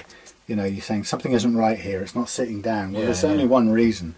You know, you're doing the same thing as you did with all the others. The reason it's not sitting down is there's an obstruction. Yeah. You know, and if there's why? Oh yes, it's because we couldn't get in there with the saw very well. Well, fair dues. Let's clear that obstruction and try again. I think the important thing is to recognise that is part of the process. Yeah. There's no, I'm going to get all of this bang on right exactly how I want it to be the first time I do it. No. It's a process of not so much trial and error, but just trial. Well, it is. Like working out, you know, this isn't working, let's look at why it isn't working, solve that problem. And you do have to learn to fail, in the sense that in the past I would have ploughed on with that, you know, because I just, it'll then be we've all had right. a raised fret in that location. Then I would have either ground it down, you know, and it would be halfway to the end of its life compared to all the others, which would store up problems for later, or you know, it just would never work, and you'd have to redo the whole lot, which seems pointless. And that's what I really like about the curved, you know, the truss rod fret leveling method, is it, as you use it, you know, as you do your first, once you've set it all up and you do your first little passes, it gives you an immediate diagnostic, what it touches and doesn't touch, where it cuts and doesn't touch. That information tells you immediately what's going on. And if you know what you're looking at, you can tell whether you've not calibrated the rod correctly, or you can tell where you've got, you know, the way out frets that are going to cause you a problem. And it's really elegant the way you can sort of use it and judge what's, you know, you can work out what's happening. I guess by the same way as, you know, people, there's really annoying people who wrote the Haynes manuals would always say the same about your spark plug will tell you everything you need to know about the condition of your car. But they don't tell you, well, I think they do now tell you how to read that. But well, I don't think they ever did. No, it was always very mysterious, and they showed you in black and white, which was useless. This is a burnt end, and this is a wet end. Yeah, and they just looked exactly the same. They both just look black in this crap picture. Grainy picture with no contrast. But the point about it is correct. You know, you can tell what's going on from the you know, it's a great diagnostic tool. Now, I'm putting quite a lot of pressure on this, and it's struggling to go in that one, so may have to still work on those ends. So we haven't got the telltale squish signs, but also that looks more, it's a little raised. Yeah, there's a gap there which I don't like. So out she comes, and we're going to work on the, it's easy, I mean they come out easy, which is nice, but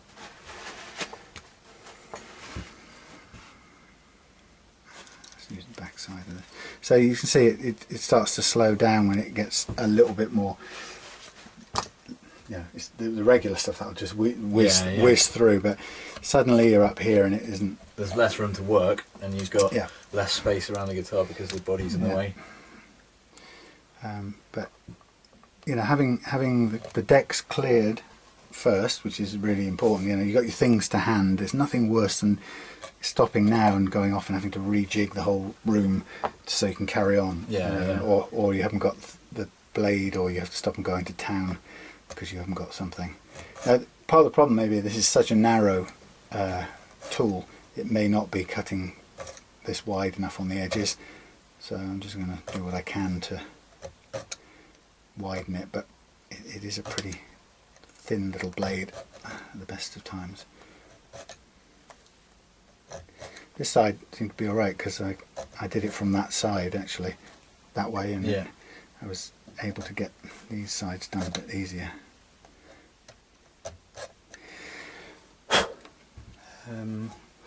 I can't think of anything else that's going to fit in there. The difficulty is there really is almost no room to work there without contacting, you know, running into contact with the body of the guitar, which is the real thing we're trying to avoid. Mask it up again, and yeah, I think we'll be all right. But it's a reminder of how careful you've got to be. You know, just one scrape and you'll have a nice stripe down there. Yeah. But it's always the way with these semi-acoustics or fixed glued-necked guitars. There.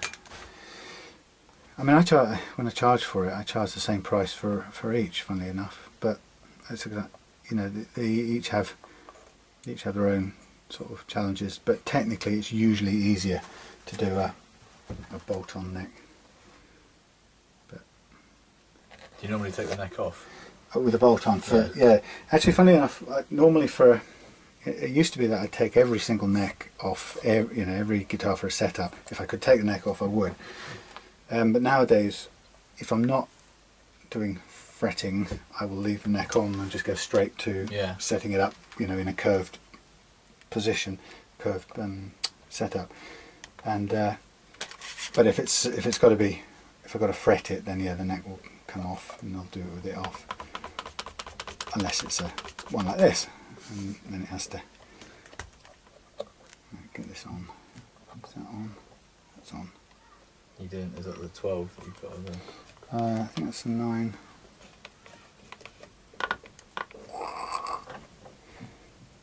That's a 9 here. There you are. Much better. Still just a bit missing at that end, but I'll press it down with a 12 and see what happens. Again, you know, if you clean up in between, you have another sort of diagnostic look at it when you clamp it the second time. Now this is starting to get a bit sticky because it's got a bit wet. Put a piece of masking tape on to just fit it into there, stop it falling out, and it's got a bit wet, so it's now hard. It's making it harder to get out. I think that's what you said about checking it in between and like cleaning up in between. People forget that reflecting constantly on what you're doing and thinking all the time about what it is you're trying to achieve is something that, I don't know, we take for granted when you start doing it, but starting to do it is kind of the hard thing. Once you started constantly thinking about what it is you're doing and focusing on it, you find that you end up getting better results because you're constantly assessing, constantly checking, constantly thinking about it. When it comes to working on things, I'm considered to be a right old granny. You know, I'm always playing safe. Yeah, there's nothing wrong with playing safe. I think, especially when you're working in an well, not even in an industry, as a hobbyist, like in an industry where you're working with other people's cherished possessions, aren't you? Especially if, I mean, the thing that for me is, especially if you like me and you kind of accept things that you know, where you're a bit out of your comfort zone or experience zone, which I often have been. You know, I'll say yes to things and then learn. Yeah. You know, and if you do like to learn that way, you will always be more cautious. Yeah. Because you kind of know that you don't know.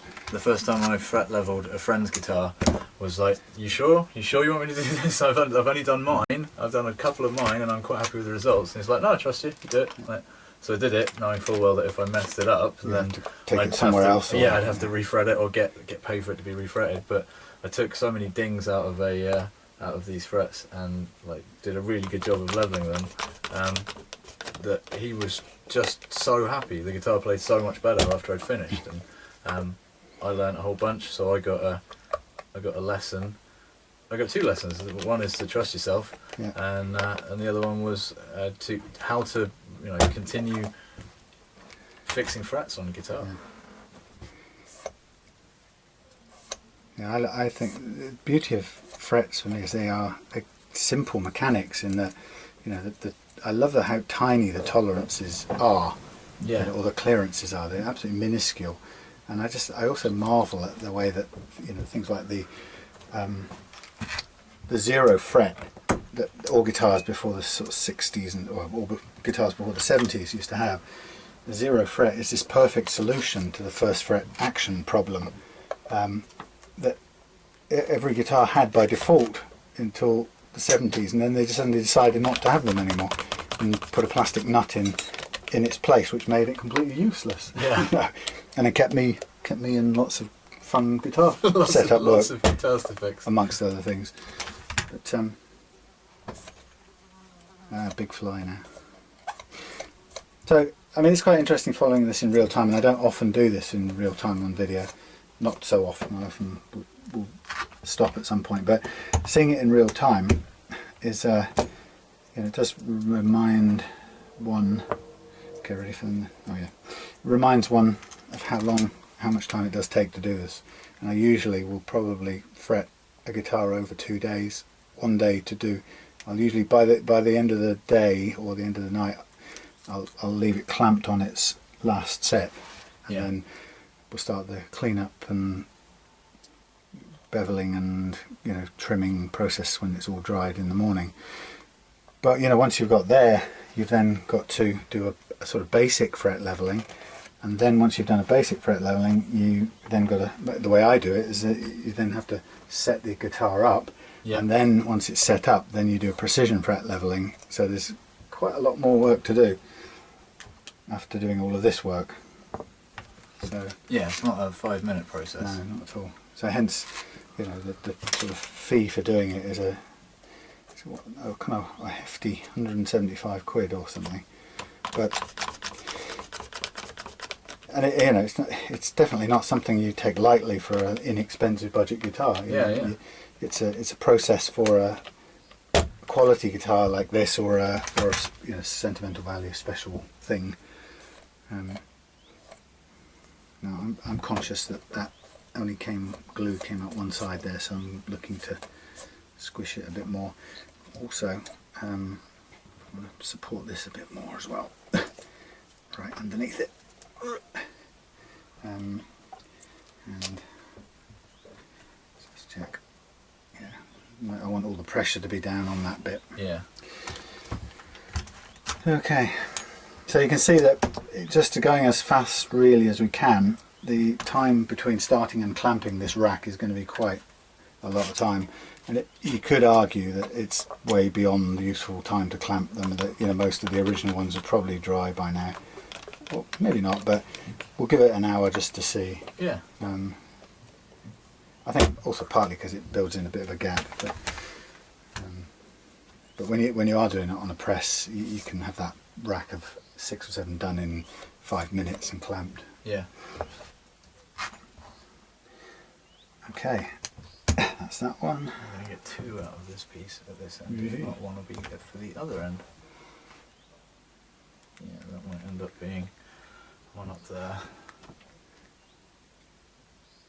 Yeah, I buy my fret wire from Stu Mac, even though I pay almost as much in postage or customs as I do for the original price of the wire. But I don't know, it's partly because I can't seem to find a confidence-inspiring supplier in the UK that supplies, you know, a clear. It's really down to, you know, taking the time to make as clear a, you know, shop.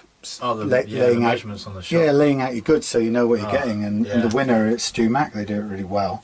Yeah. And measurements of like the length of the tang, the width of the tang. Yeah, all of that stuff they do brilliantly well. So I buy from them because A, they cover all of that, so you know what you really know what you're getting.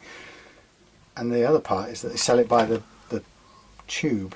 Yeah. But you know, by the pound. So for me, it's great to have it in this tube, and I just hang them up in the shed. And that's that. I can't be bothered to buy little sets anymore. I mean, I did when I started, and I didn't know how it was going to go. But okay, one side mostly, but it's still looking quite good. Now, difficult now to get under there to clean out. I don't know if there is anything just to get the blob of glue. Just a tiny bit of tissue or something. Yeah.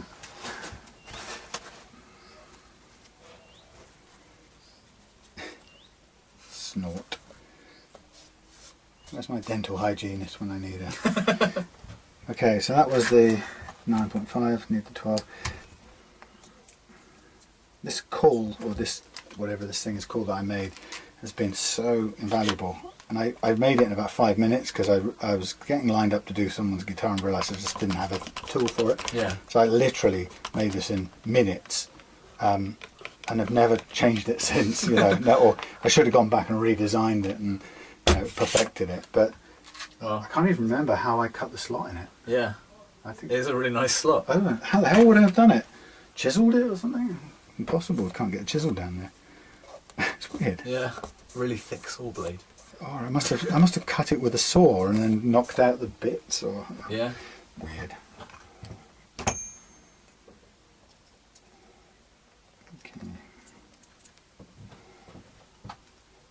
We're nearly there, so 2 more till we get to the end of this and we can clamp it, and then we can take a break and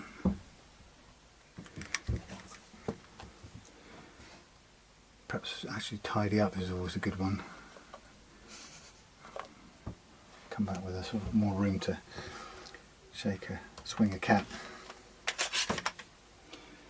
Yeah, these oh yeah, I haven't done any of that, so I'm ahead of myself.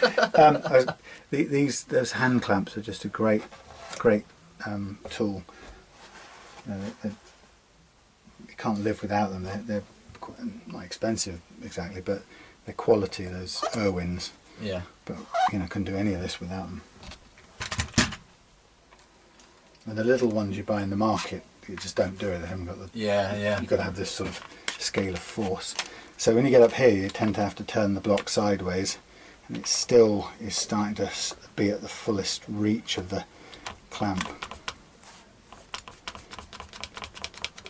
Yeah, you need a, I don't know, like a longer space, but then you wouldn't have the pressure on the angle. That's a bit wonky, but it's doing it. Yeah. And so because I'm now starting to lean over to reach. If it was an absolute push, I still have another. I've got a couple of clamps that would clamp here that would just about do it. But it's a hand clamp and it doesn't have anywhere near the pressure that these do. So I'm trying to avoid it. But these could really do with being a bit you deeper. need a little bit. That's it, depth. They call them deep-throated clamps. This is.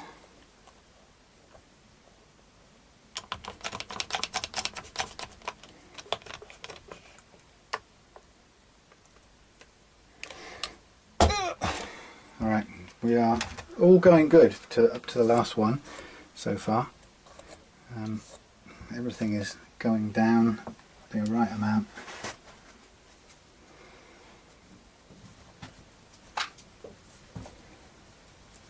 And then getting the glue out of these top ones here is a little bit fiddly, but it doesn't look the worst. It's not the worst mess in the world if you can't get it out.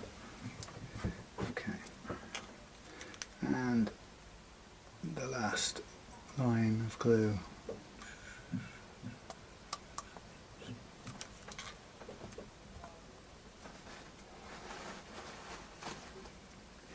So yeah, we felt really relieved the other day deciding finally to go on our honeymoon, and it's a lot of money, and you get that thing sometimes where you start going, oh, but that could keep us for 3 months if we didn't spend that money on that, and we just found ourselves talking ourselves in and out of it regularly, and the time was going by, and I just thought, wait a minute, how much time have we got on this planet? Yeah, what are you supposed to be doing with the time that you've got on this planet? Yeah, and would I really be proud just to sort of eke out another few months of groceries when I could have had an experience that we both just loved when we did it 6 years ago? There was nothing like it on Earth, swimming on the reef for 2 weeks or whatever. So make that one a bit long. That's all right.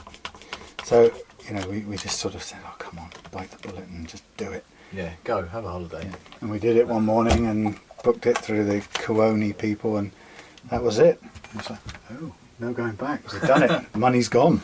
Yeah, you're going on holiday. We're going on holiday. And but it's it's the thing that both of us loved more than anything. I can't ever remember having done something every day for 2 weeks and still not being bored, and wanting to do more, and that was what swimming on the reef was. So this time we're going for 18 days, and we've got all the waterproof cameras we never had before.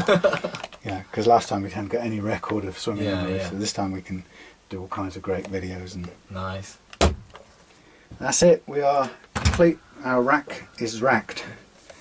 Okay, so now this time for the final bit this is quite an interesting one. I'm going to do it with this, my 12-inch radius block, and people say, oh, doesn't that put little lumps into the into the radius, into the sandpaper on the block? And the answer is, well, yes it does. Yeah. And then they go, well, doesn't that mess it up working as a radius block in future? And you go, well, they are, what's the word? That way? Yeah. And when you radius, you go that way. Yeah. So they're just like little rings going across, so they don't get in the way. They don't kind of force rings into what you're doing or anything. So it does work. And people say, well, it's sandpaper, isn't that going to put grit on it? Yeah, but we're going to level it twice. Level it anyway, so now this is, I'm not going to do too strong a, I'm not going to do any if I do that. I'm not going to do too heavy a clamp on this. Yeah, we're just clamping them. Just holding them. Yeah. Right. Okay, and we're going to leave that for an hour. Cool. That's delicious. You still running? Oh, yeah, look, there we go. Clamped, holding on. It's on its really solid oak base here. Yes, it is not stressing it, but it's got the neck under a bit of pressure. That's fine. It's supported. In fact, it's supported both places where the clamps are, so it's just going to hold, and I haven't put too much pressure on it because I don't want to overdo it.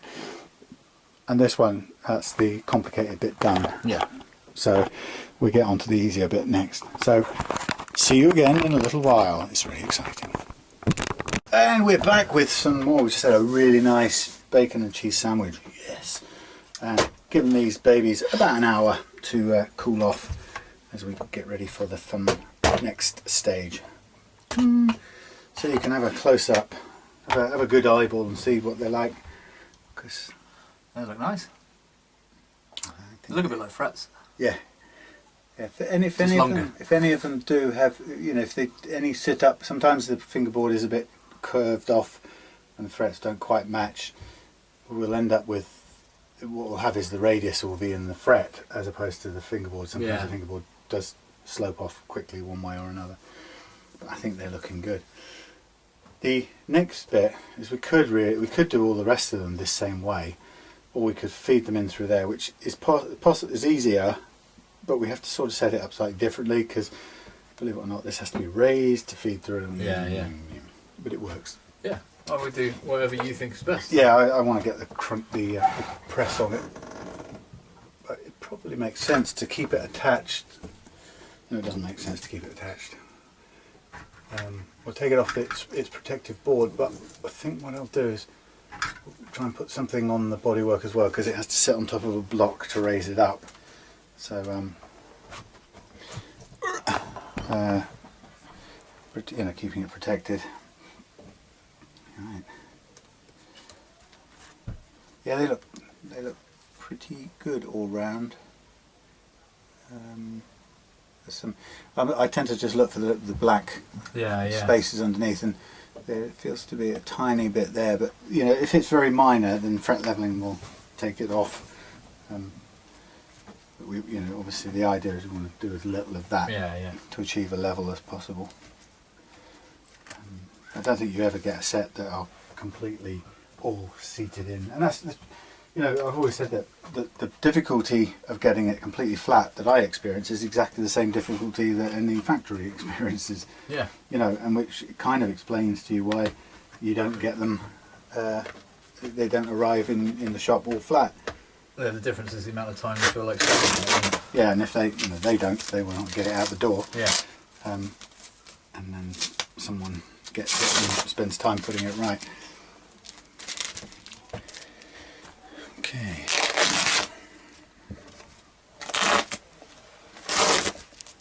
Hurrah. Okay, so if I give you on guitar for a second, push these things out of the way, and we'll sort of set up the press, ready to go. I think I'll just keep this thing here for another day. Just having it made of oak is pretty good because it's a very stiff piece of wood. I've done it with things made out of pine and stuff before, and even that bends. Yeah. Does the job, but it's not as reliable. Okay, so would you do me a favour and bung that out sort of on the table somewhere, or just tip it on the grass? Fling it on the grass. Right, so to get this going, we're going to need to pull the mat out of the way a second. Brilliant. And stay. I'm going to pull this round and make sure it lines up in such a way that the body of the guitar stays on there. And then in this game, the smaller of the clamps I'm going to use to hold this in place, because believe it or not, even though it's nice and heavy, it'll still lift off the ground, which is not what we want. Okay, so do you want to move some of the excess tools out of the way? Yeah. Don't need these until we come to clamp again. Yep, so if I put these over here. It's so good having a couple of these guitar hangers in here. Yeah, really for something that you're working on.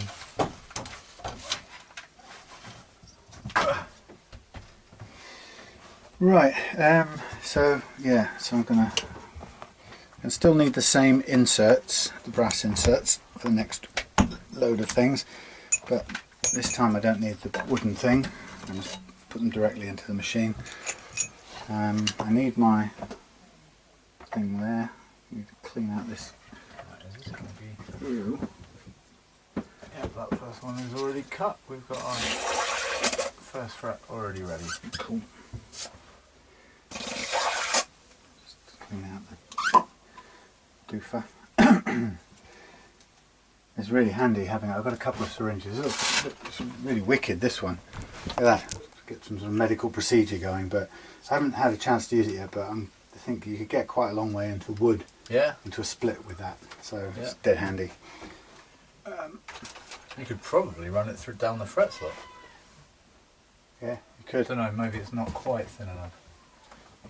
You could, but in a way, it's probably overkill for that, that job. Right.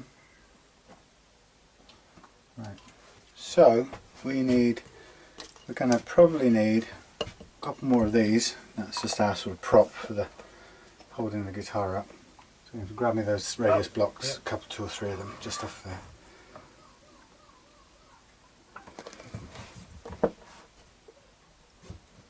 This is a bit gunged up, so I'm having to force the glue out.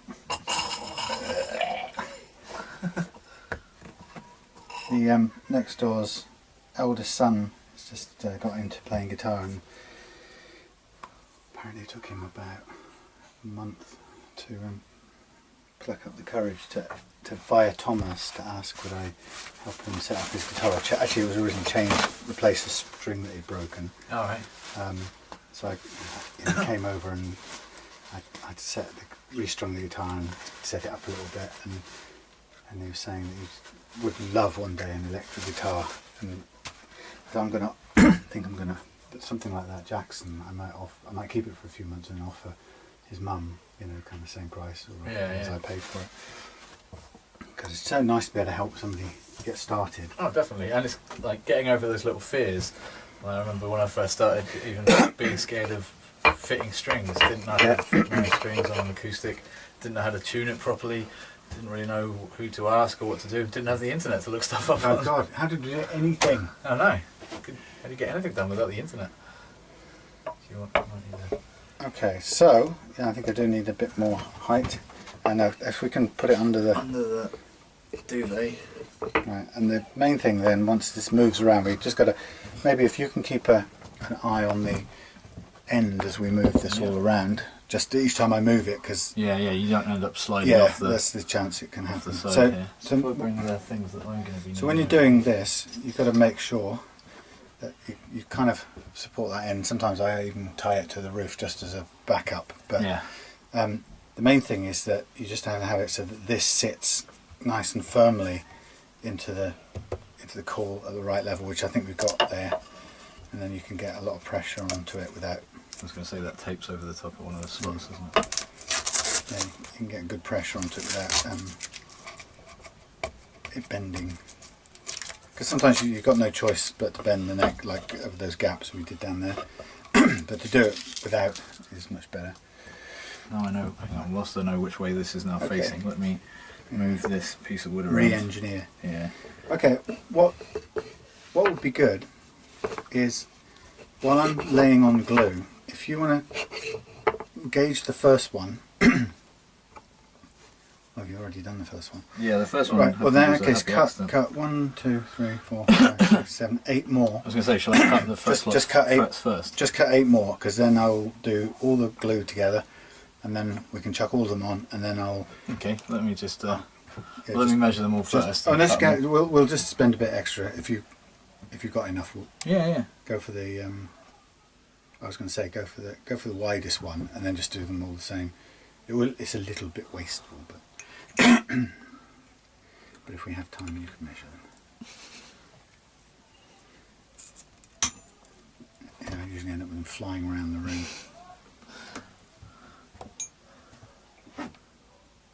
Do you know which is which?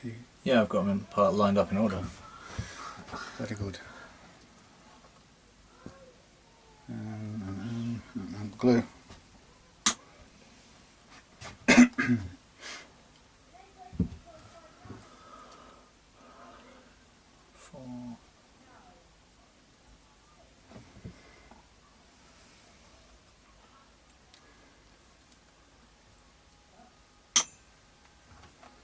I've got the when this is done, I can. The fifth one? Yeah. When this is done, I'm going to carry on working on the gold Mike's Gold affinity strap. It just needs restringing and setting up. It'll be an advanced job. Actually, what I can do, I can see it right at the back, right at the back there. See? Oh yeah. Mind your head as you come back up. Oh, I found your very thin Yeah, nylon plectrum. pick as well. There you go. Yeah, I won't need to do. Will I need to do mics? Yeah, we can do mics on camera. And but I can show you before we get to yours. I can while yours is drying, I can show you the curve fret leveling thing. Oh yeah.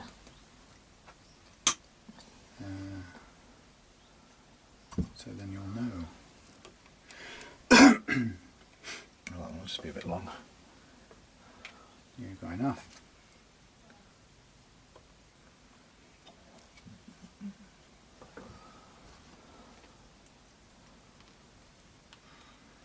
Ah, that's going to be really difficult. Yeah, once you cut all these ones off, there'll be enough space to cut that one off.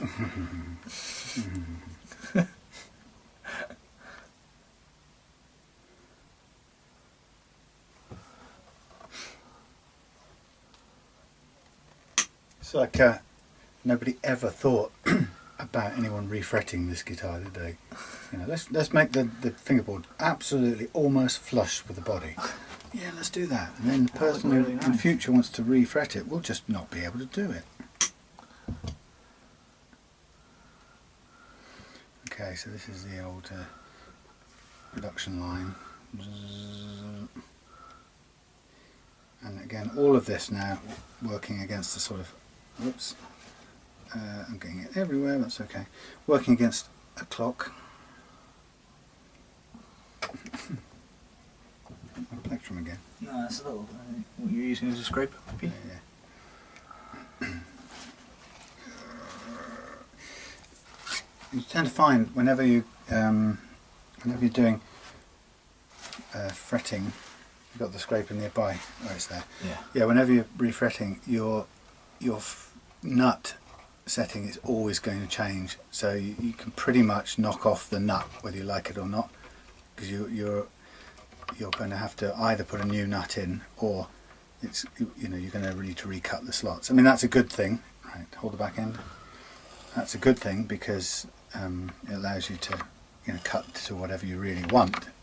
But it's sometimes the difference in the height of the new frets is so great that you actually need to have put a new nut in altogether. Now I need tissue paper for this next bit. Thank you.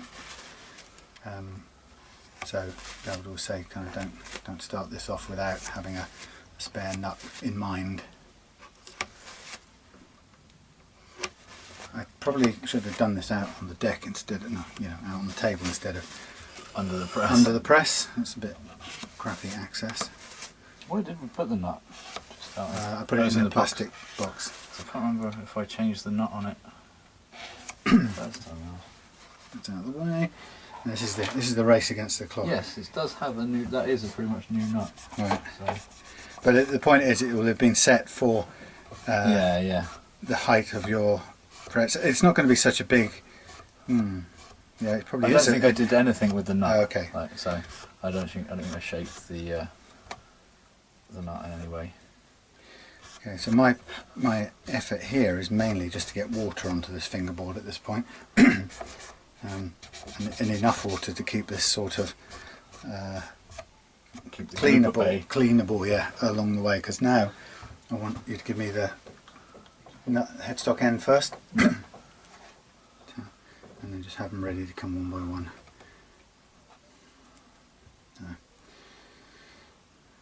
And then we'll just get them all pressed in, one after another. Do you still use the 9 and a 12? Yeah, still do a double thing. So you're going to go through and do them all at 9 and then... Yep. Right. Yep. And that way they're all down, then we can re-wet the fingerboard so nothing is setting. Twist it over and again. Sometimes somebody recommended getting a little V-shaped diamond file and just cutting just a V down the middle of that, just to kind of help give you somewhere to seat them. Okay, we're one over. It's probably this one. Doesn't look like it belongs in here, but it'll do. Okay, get ready to feed me Seymour and pull it. I want it square with this, so pull your end towards you. Okay, pull a bit more towards you if you can. Okay, we're just about right. Okay, so feed in. Oh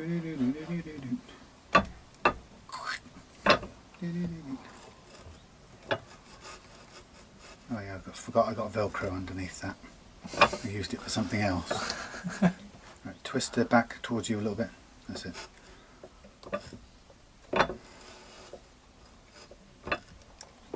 See how quick this is? Yeah, yeah. Twist away from you. That's it. Yeah, it's just lightning speed really compared to what we were doing before. Now just push the neck a little bit on its own, if you can. Push towards me. Okay, now back up. Twist it away from you. Push away. That's it. Okay, so I'll just work this bit out and I'll just get the main, as long as you've got that end safe. So look, you can see all of those just went in straight, pretty easy. Nothing to worry about.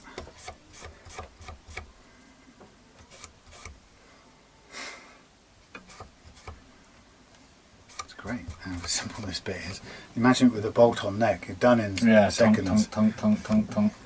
And you still have to do it in 2 chunks unless you had a long, full length. A lot of people get those beams, don't they, that are like they say they're for fret leveling or whatever. But well, if I had a long radius block, because you can buy them quite a bit bigger still than I've got, but then I could clamp more. I don't think most people clamp them anyway. I think it's typical me extra overkill, just to be on the double safe side. So let me keep your end held. And I'll just get under here for the excess gloop. I'm going to do the the 12 thing. So also you've got to be careful that you don't end up pulling these out with your cloth. Just flicking them out by accident. They really are catch worthy.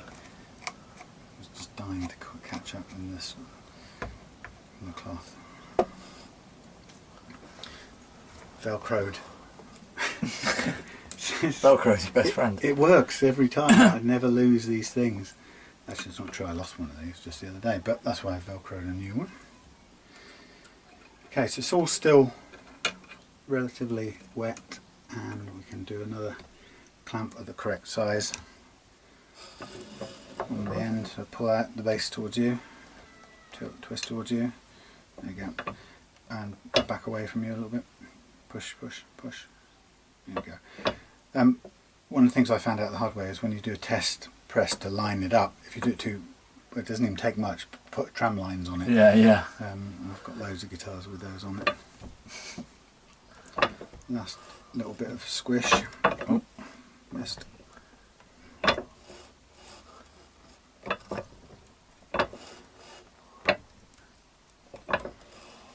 Pretty much all good.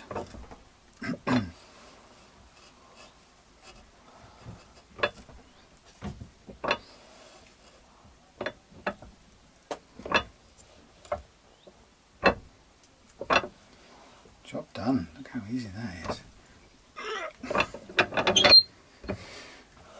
Right, so we can, if you hold that for a sec, I'll get rid of this out of the way.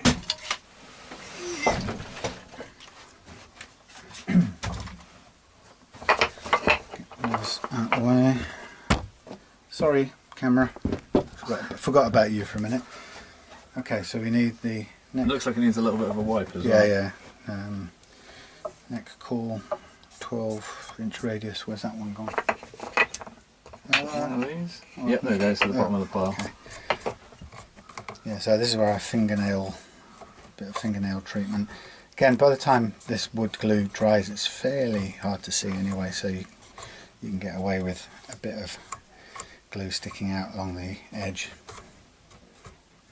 They went in really nicely this time. Yeah, it's so much easier because you can cut the slots cleanly. You can clean them out better, and you can press them with more consistent force. Don't worry if the glue's on top of the fret. Again, that will come off when we level it.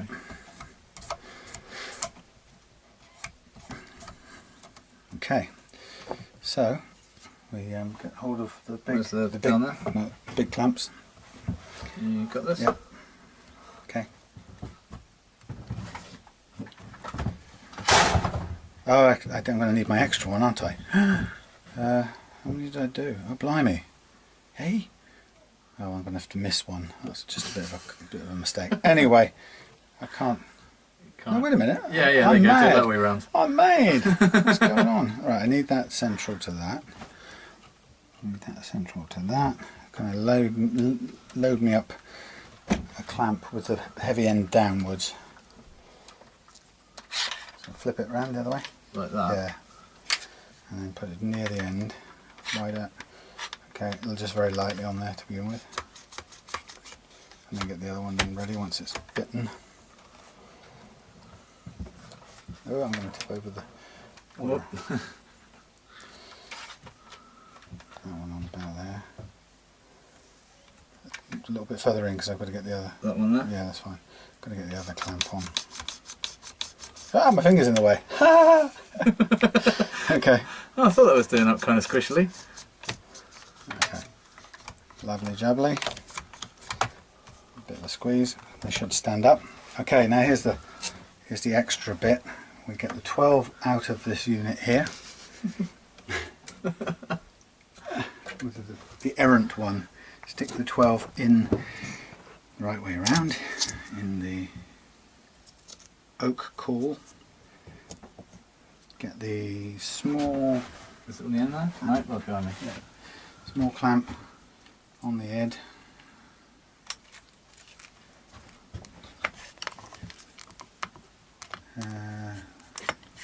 Down you go. Right, so hold it steady for me. Yeah. And I'm gonna clamp it on and then come round. So if you lift the bottom end. Yep. Just have a look round this side and just make sure that it's on the actual fret. Sorry. Yeah, it's on the fret. There's a little bit of glue squidging out, but that's absolutely fine. We'll sort that out. I'll just put it down for a sec. What I have to do, because this is a rocking one, I'm just going to tie that one to the other one briefly so that it doesn't rock in the wrong direction. It needs to sort of sit central.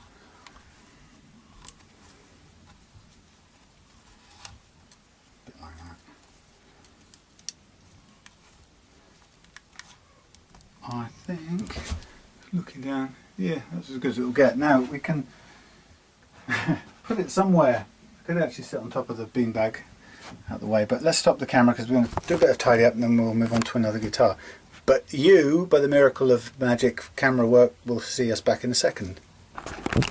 You're back again, only like minutes away. Like I haven't done another guitar completely in between or anything like that. But hey, I know it's gone dark and we're weeks older and stuff. I'll put a jumper on. Yeah. Oh yeah. Ah. Here we have it. The newly fretted beastie of epiphonicness. And right, so the first thing I'm going to do is I'm going to gnarl off as much of these ends as I can gnarl, and these will fly everywhere, sadly. But the nice thing about doing this one is that we're doing them downhill, so they kind of, if anything, they press downwards on the whole thing rather than lifting the things out. It's quite a lot more useful, you know, if you don't want them lifting the fret.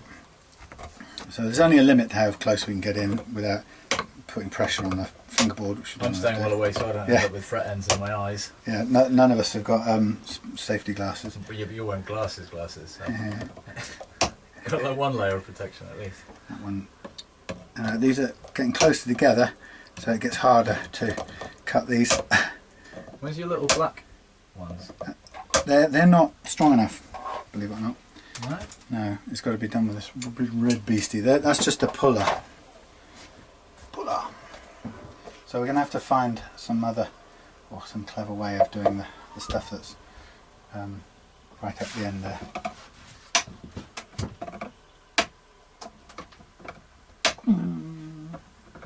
This is still far enough out that you don't get a twist in the end piece, if you see what I mean.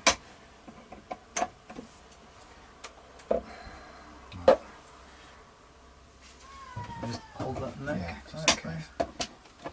Shit on my eyes. Public liability insurance of $10 million.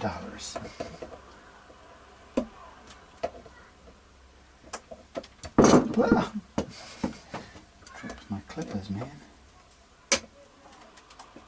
Now we'll get up to the edge here, but no further.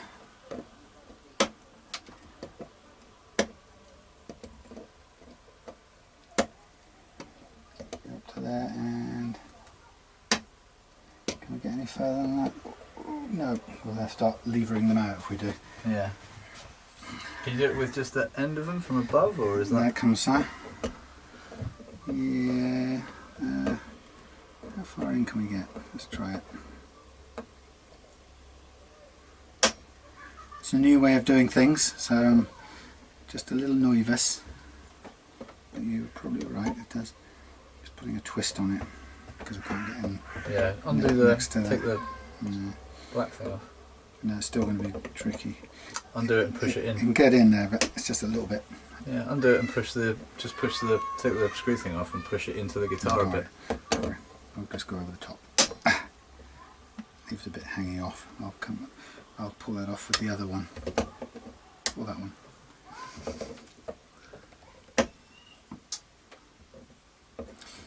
Problem with this one is getting up here with anything is going to be a problem. Yeah. Because it's so. I think I just used my little black fret pullers because they're still pretty sharp on the ends Right. as well, and just went. You just don't have Brute quite so much force. leverage for the cut.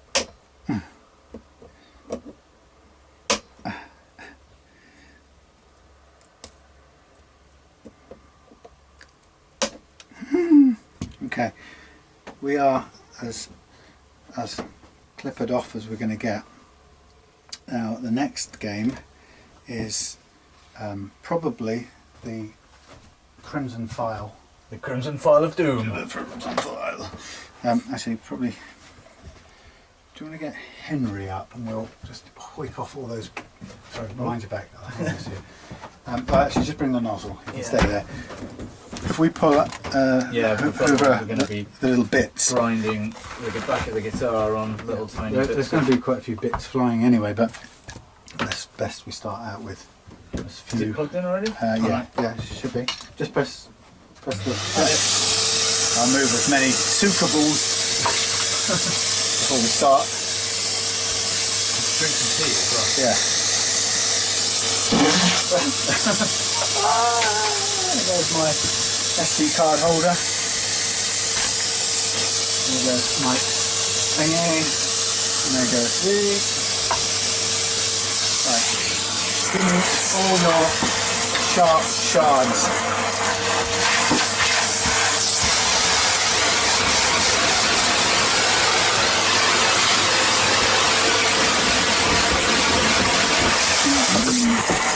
I've never run Henry on video before.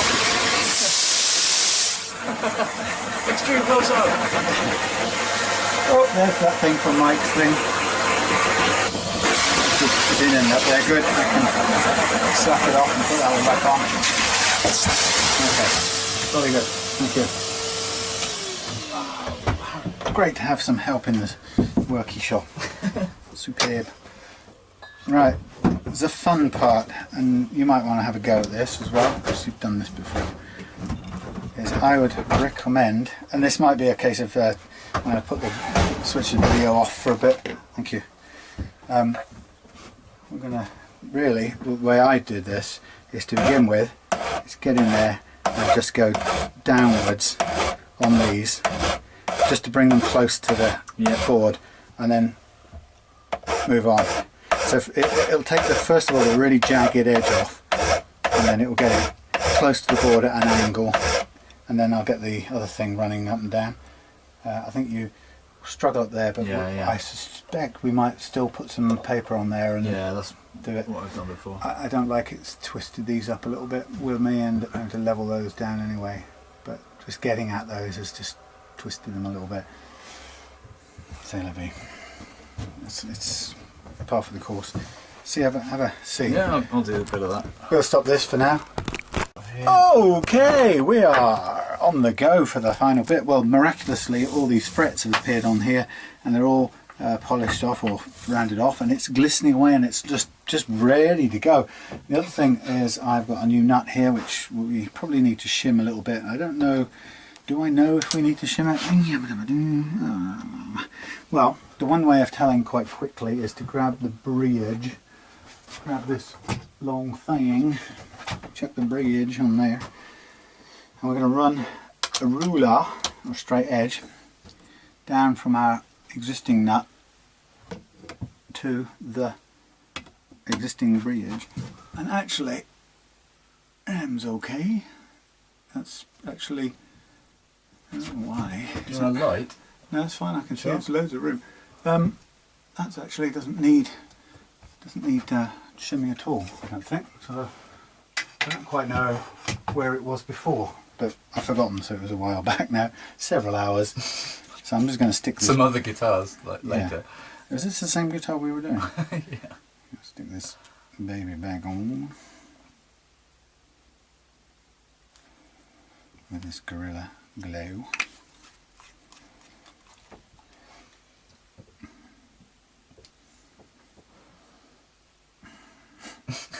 How can you turn the damn thing?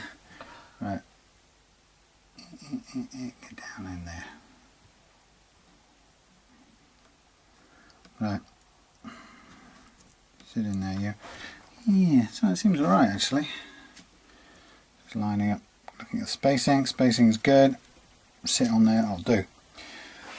Okay, what are we doing? Oh yeah, we took some strings off, didn't we? Where's the strings? Where's the special set of strings? Special strings. I put them... It wasn't the Strat ones, was it? Oh, you said you'd use them? Yeah, we were just going to use because they're just 10s. You gave them to me, and I put them up here with just one twist in them so that they didn't get all... Okay, so we're using our Strat strings again. Which way around do you like yours? The facing screws back? Facing back, so yeah, you've got a chance to adjust the inclination. Me too, but if you go to the forums, you're an idiot. Oh, obviously. For doing that. Oh, well, only half the forums. Right, giving me them fattest upwards. Yeah. Only half, yeah, and the other half. The other half say you're fine. Yeah. Oh, shit, man. Oh, yeah.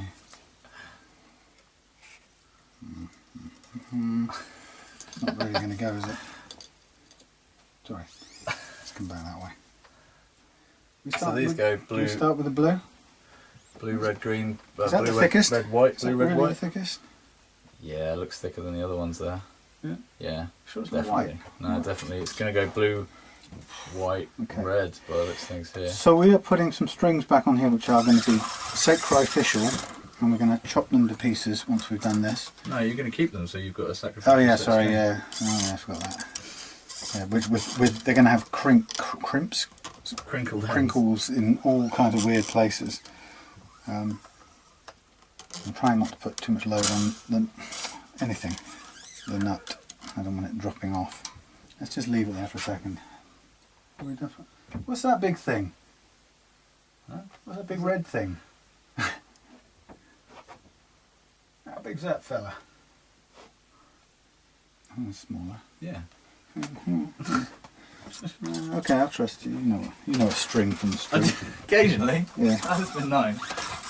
We do have 1, 2, 3, 4. No. Yeah. The 4 reds. strings. The reds are the lightest. Like. All in each case. Yeah. Okay. I think. Okay. It said on the packet. Yeah, there's a yellow packet over there. Yep. So blue, white, red, blue, white, red, going from lowest to highest. Fairly doody. Okay, so we're putting on these here sacrificial strings, and we're going to use them and then take them off once we've done the fret and leveling. And very smart. Before I do any of that, let me do the marking. Yeah, before I forget and have to bend the strings off to one side. So these are brand new frets, and we haven't done a fret level, a broad fret level. We're going to try this time just to do the curved fret leveling method to get from 0 to hero. And also the fretboard should still be flat, shouldn't it? We haven't put any relief in the neck. No, I'm hoping the strings will pull it into as much. It'll pull it into some kind of shape anyway. As much relief as it needs. Okay. This is where Mark gets to have a go at the fret leveling banana of doom, or not doom. What is it? Blue, white, red, white. Red's the thinnest, you say? Yeah. Does it work if you think of, are they British made? Is that the point of them being red, white and blue? Probably. And so if you read it from high to low, red, white, blue. Okay. Makes you get a strange patriotic feeling while you're doing it. Whilst restringing a guitar. And that's the French one. Yeah, that one. Can't sing them for too long because of copyright purposes. Somebody, yeah. Oh, yeah. Well, you know that bloody. Oh God. Somebody in our band wanted to do Men Down Under. Men Down Under. Oh yeah. Yeah. The song about vegetable Down sandwich. at Men at Work. Yeah. And it's got a little refrain in it, which it features the da da da da da da da da da da, which is actually Kookaburra Sits in the Old Gum Tree, which was actually copyright by somebody at the time they made that video, and he got sued. Whoa. Who was it? Whatever it was called. Crowded House. Men at Work. Yeah, Men at Work, sorry, yeah, I've forgotten the guy's name now. Because the guy from it, Colin Hay, had his own solo career, and his solo stuff is better than Men at Work. And I heard him do a solo rendition of Land Down Under, and it was fantastic. It was absolutely brilliant. And he left out that bit. That was the whole point of the story. He left that bit out because in the intervening years he'd been sued and could no longer use it. Which I thought was just so mean-spirited. He does a beautiful song called, strangely enough, Beautiful World. Yeah. And if I could advise anyone to listen to Why the hell am I turning these? It's because I'm distracting you with meaningless tales of music and stuff. Tales of the musical unexpected. I'm turning it the wrong way. Okay, sorry, it's really boring viewing. But then some people seem to like the sound of the strings springing off the fingerboard. It's not a bad sound.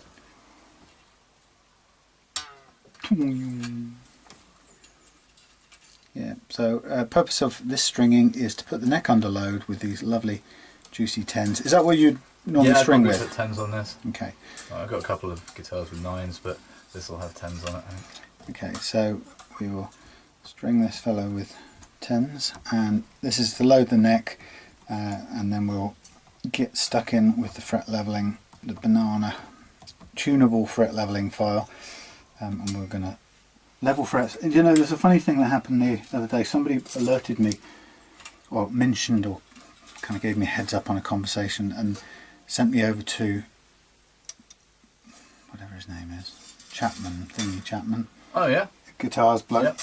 Rob Chapman. Yeah, and alerted me to a video that Rob Chapman and some guest had made, and they kind of came on, and there was some mention in their feature, in their piece, they made some mention of the katana, the fret leveling curve, and they totally poo-pooed the idea without understanding at all, clearly without understanding how it worked. Well, as good as Chapman's videos are, occasionally they do. I don't want to upset anybody here, Mr. Chapman. No, they also did a piece on the Digitech Trio pedal, and as a practice device, it's amazing. It's not something you want to play with live, but just be able to jam over the top of yourself, or for someone else to come up with a bass line and drums for you. Fantastic tool. Yeah. And do they trash it? Kind of. Like, Chappers just couldn't really see the point of it, but he's already an amazing guitarist, so like he already has his own practice regime and a band to play with. So, well, it was a bit kind of depressing going to listen to it, because it wasn't just disagreeing with it. It was actually kind of this is I'm not going to disagreeing with the ethos of it. Well, it was actually ridiculing it in this sort of totally sort of oh, bloody stupid pile of shit way, and it just didn't reflect well, you know. And then somebody said, oh well, you better go and check out what Sam Deeks is doing over in such and such. And I thought, no, don't drag me into this. But not sure that anyone did. But you know, hopefully they might have done, and they might have seen that actually it's very feasible. And well, it depends. If you've never seen how something can work, then you're, you know, all those people that thought the Earth was flat for a long time. Yeah. Ooh, that's fighting talk. Right. So you know, remember the deal? What's the deal?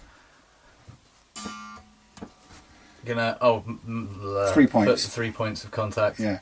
So are they? Is it tuned to pitch? Have you tuned it up? Not yet. I'm just looking for roughly height on the. Yeah, none millimeters. None millimeters. Well, that's gorgeous. That's 1.2, and that's 1. Let's leave it right there. That's what you'd want from a doofer. Les Paul. Then we're going to check out the. What are you looking for? A sound effect? No, that thing, that pliers? Capper. Oh, is it up? It was up there where I hung it normally. I haven't touched it. Okay, well, it's gone. Anyway, go. Just let's hold that down. Let's have a look. Ooh, doof. Just do me a favour. Hold down this. Gently hold down this. At the first. Yeah. A tiny amount, but not too little. And hold that one down. It's got some. It's very small. We're not that much under tension, so let's start with it where it is.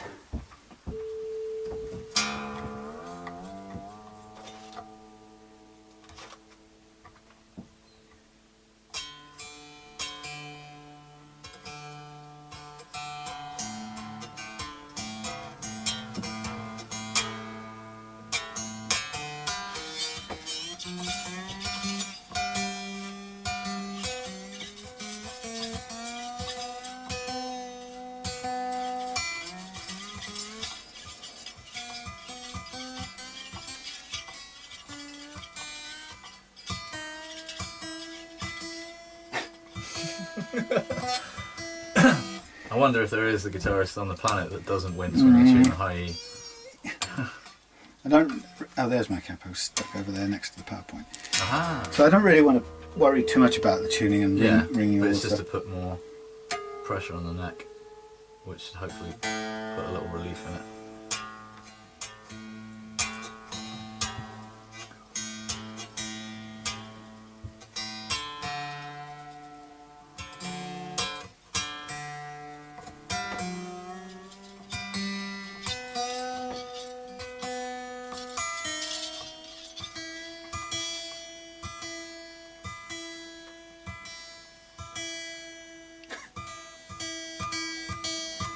Everyone's favourite song, the tuning song. It's going down as I speak. I think that's probably this. I didn't really wind them on enough because it was a mangled mess. So this idea of this clever system of spare strings, I think we've got through 2 uses. And it's this one seems to be just detuning. Well, as you tune it up, it'll get some more winds, won't it? That's what I'm hoping. Right, okay, well, look, I suppose take back what I said. I need to get it at least stable. Oh, lovely. It gives me a chance to wind on a bit more. Do you want the string winder? No, that's all right.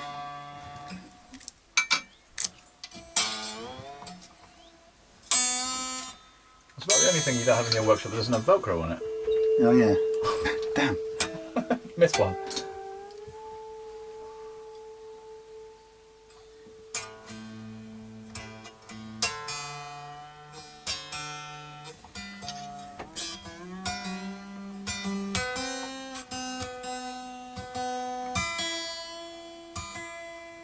Right, we'll call that quits.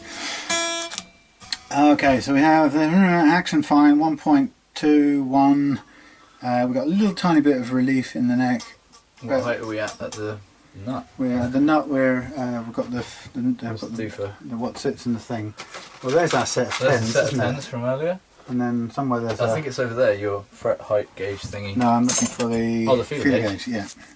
Okay, so that this is your that's probably 0.7 or more. So we should.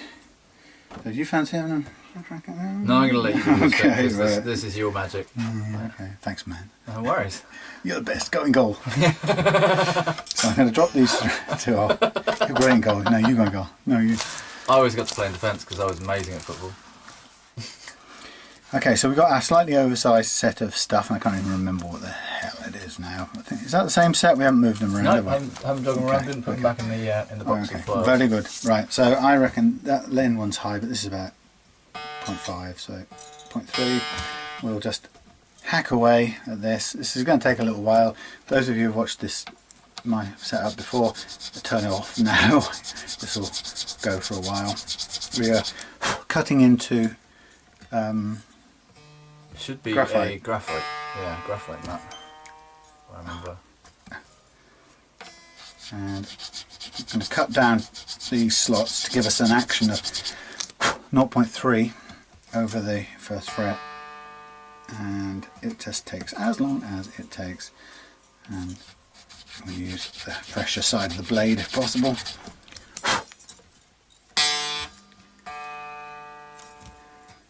And we just keep going until we get to 0.3. We'll know because the feeler gauge connects with the string and it starts to choke. It's nearly there. Keeping roughly a sort of 5 to 8 degrees or some weird amount off the horizontal. Still more. Because of Les Paul headstock, there's quite a steep angle to it. Oh yeah, I was mimicking that. Definitely, I'd forgotten you said that earlier on. Otherwise, yeah, of course that's what I'm doing. No, that was when we were doing the strap. Oh yeah, on that other video. Yeah. We haven't made, how many videos have we made today? Well, I don't know. It depends how many times we stopped and started the pause camera, button. yeah. Quite a bit left to go. It's deceptive.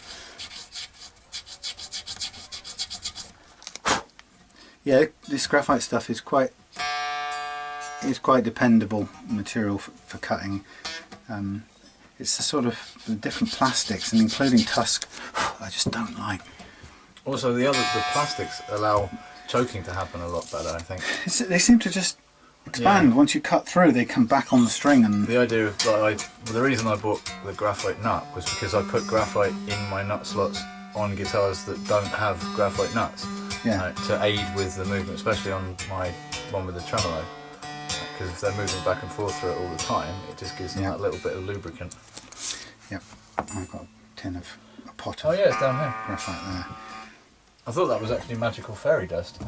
Well, of course it is. Yeah, well, yeah, when it comes to guitars.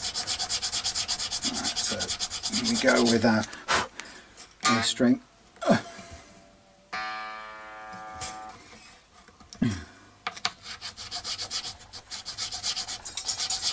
So you're going to get to calibrate the banana. Cool. Since you get to take it home with you.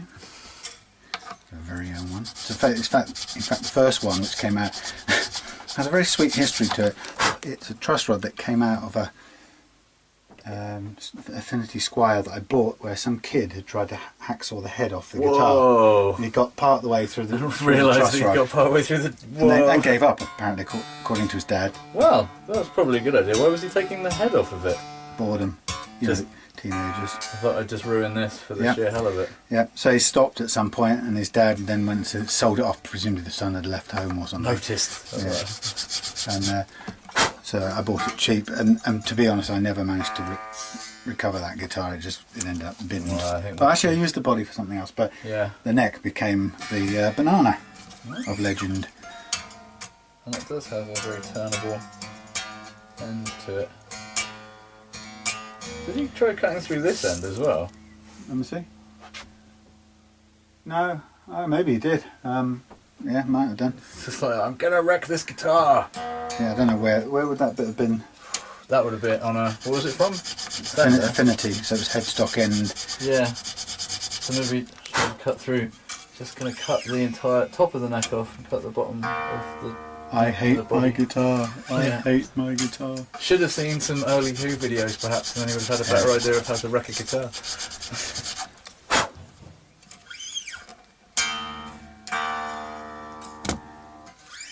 So we're just cutting away to give 0.3 all the way across the first fret, across all strings.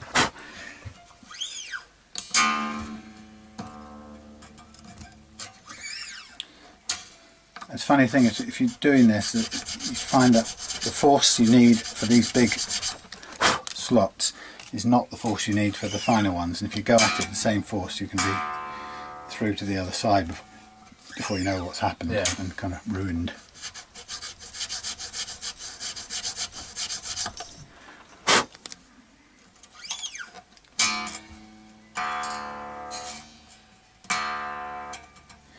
Not far. It's actually almost there. Let's have a quick look. That's a bit more. Yeah. By the time you get down there, sometimes it feels like there's so much material above the string, you know, and quite often I'll reshape the top of that. Yeah. So it feels like they're not in some kind of valley. Yeah, it's not the end of the world if they are. Technically, they should work all right, but it feels a bit odd, so people don't like it.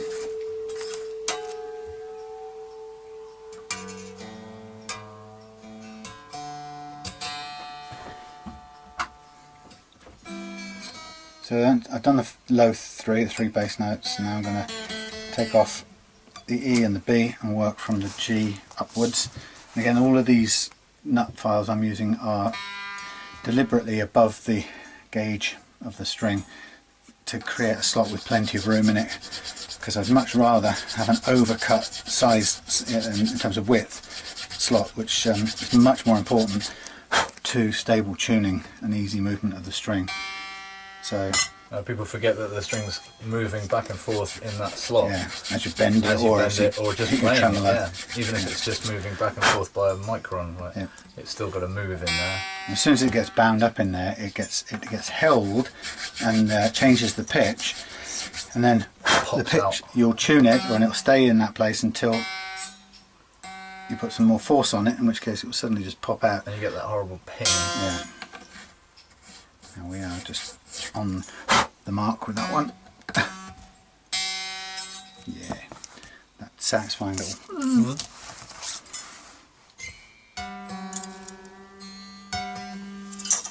So just always taking care to get them back to pitch.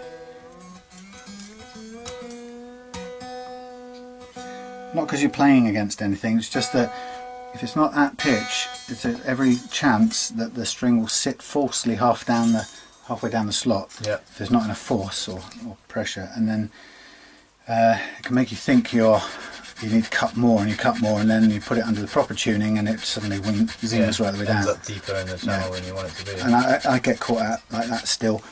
It happened to me yesterday, I think I mentioned earlier. And you then have to super glue and bone dust fix, which doesn't look so great on a black nut actually. I mean, it doesn't actually, believe it or not, it doesn't look white. Yeah. It looks a sort of clearish cement, but now we see we're getting through that pretty quick.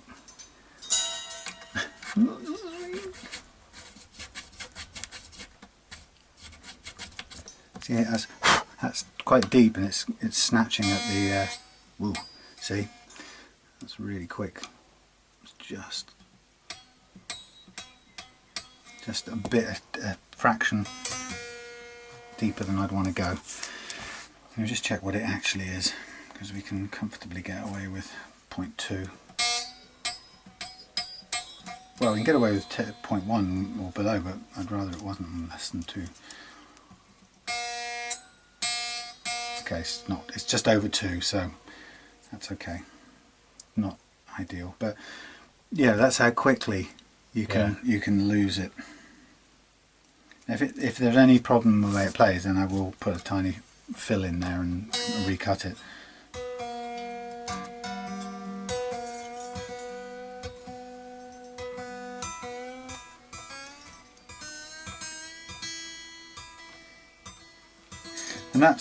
it's partly because this is a different substance. The bone, again, it's not quite as brittle or as predictable in the way it operates. In the way it cuts, I should say, the way it behaves when you're cutting it.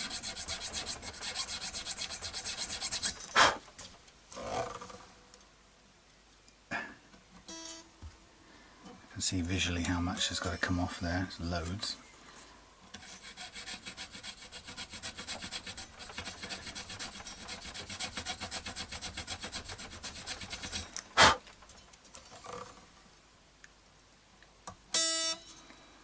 More. Have you done super glue repairs? No, not to nuts. Not to nuts. No. I haven't cut any nut slots before. Okay. Well, you haven't screwed it up like me. Well, no, because I don't have any files. I've adjusted nut slots using tiny bits of sandpaper when I needed to just make them a little bit wider. All right. Because the other way you can do it, if you can be bothered, it's kind of hard to adjust, but you can take them down from the bottom side up.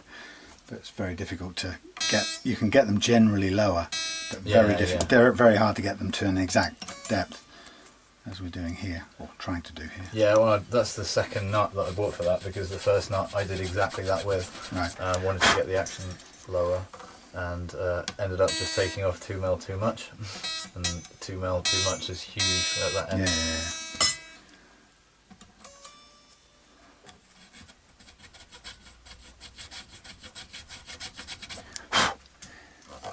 I think for me, when you get down that deep in the slot, there you go. It gets hard to use the tool, and that's the downside of having such a deep slot. I'm just looking at this. We could file the top off of it, couldn't we?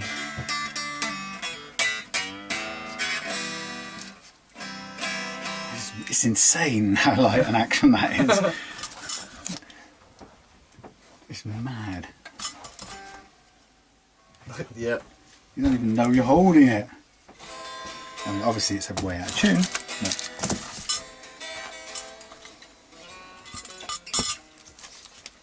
And that's before we fret leveled it, so.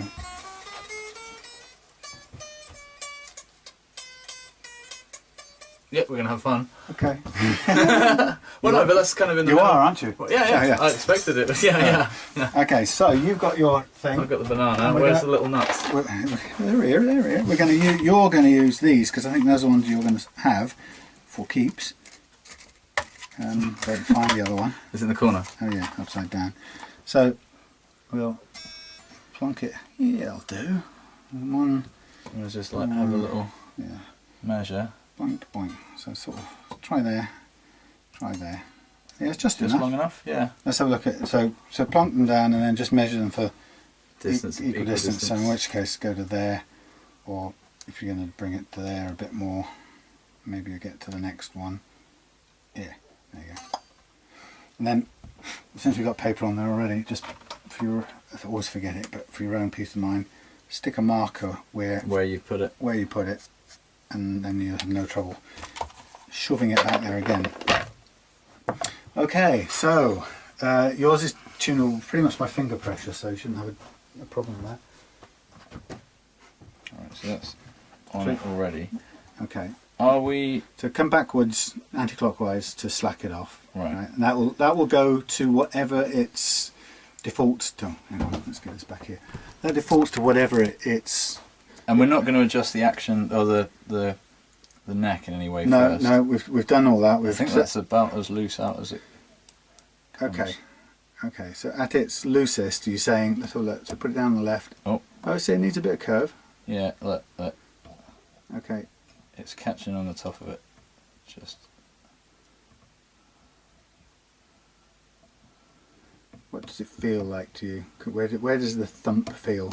It's this end. Yeah. Do it. Now it's. Yeah, I'm pressing down in the middle. Yeah, That's yeah. why. Well, yeah. Okay, so is that spinning loosely at the other end? So just pull it till it stops spinning and see what happens now.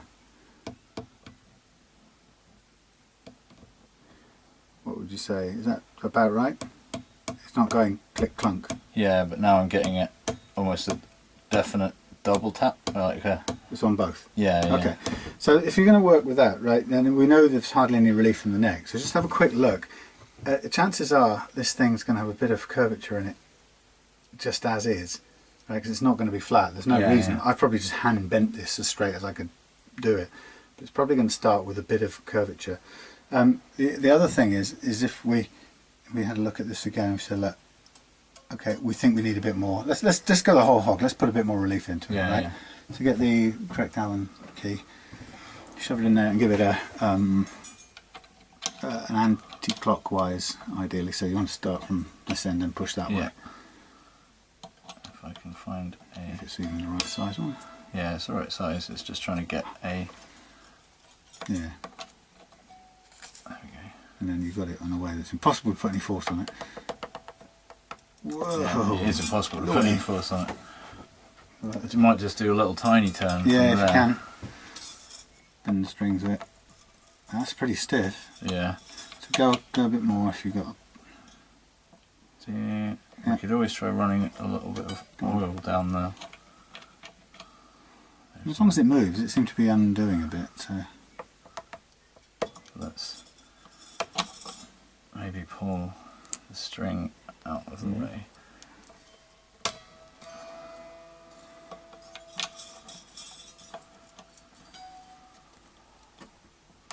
So it seems like such a primitive method of doing things. Okay, that that's sounds like quite. Quarter of a turn. That sounds quite tight, doesn't it? Yeah, it moved very smoothly once I'd got it moving. It like hadn't been moved at all for a while, I believe. Or did we set it flat earlier? I can't remember. I don't think can't remember if I turned it at all actually. Okay, it's got some doofer. Right, let's go back to that. So you can go back in your spots. It may still be adjusting itself as we go, but yeah, that's plenty. That's loads. I mean, loads to work with. So I think start with that and have another go. This time you should definitely see the need for a bit of curving in there. Yeah, there we go. Okay. So now it's not touching at all. Okay, so give it a little twist. And you just get a feel of how much you have to turn it. That one's pretty light, so you can be over the mark. Yeah, and that only turned it ever so slightly. And so particularly you have to keep away from the end of that when you're using it.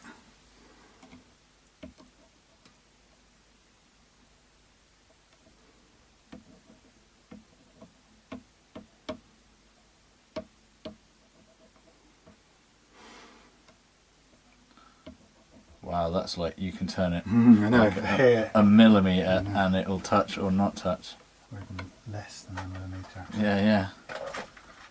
That is such a tiny, tiny amount of just. Yeah, I mean, you know, the thing is, but that's cool. If it's too sensitive, you can always get another one and do the same thing. Yeah, yeah, but that's. I'm just enjoying playing with the, like it's not touching. I just squeeze my hand. That's right. hand. Get more feeling for it. That's all you need to do. The more feeling you get, the better you'll be able to use it. I'm looking for a spacer. I just use mine for the time being, but you can find something else.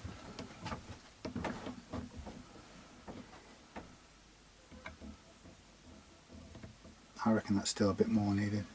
Yeah, yeah. I was just enjoying the feel of, like, not touching, touching. Okay, you right there? Yeah. Okay, so whatever you find to space it out, any old thing will do.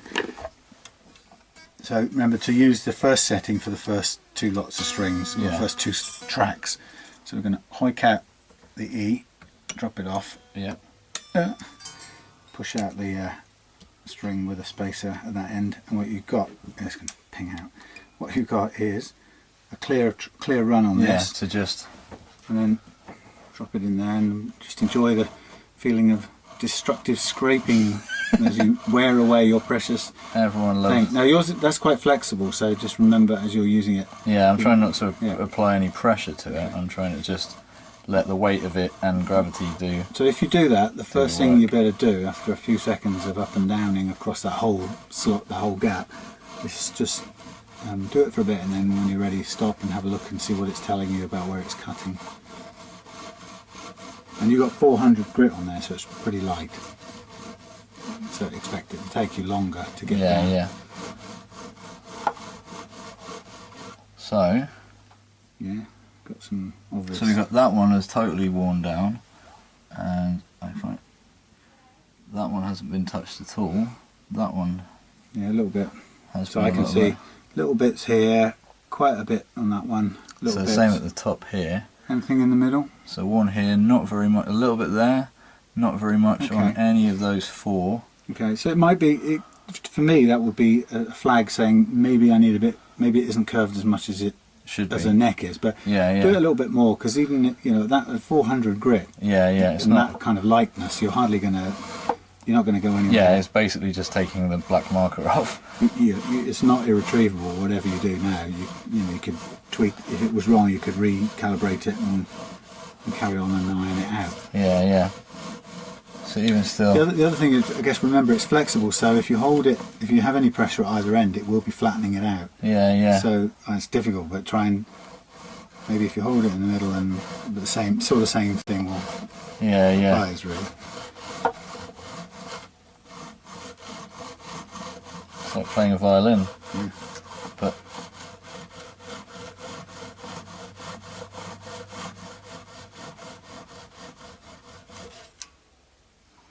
so we've got a little bit more coming off of these now. Yeah. Still 3 there with not much coming off them at all. Okay.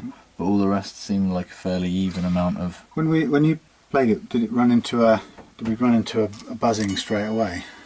It was in the middle of like one of the D string, I think. Oh, okay, let's just stick with the. I should have done that first. Let's just have a run up on this one.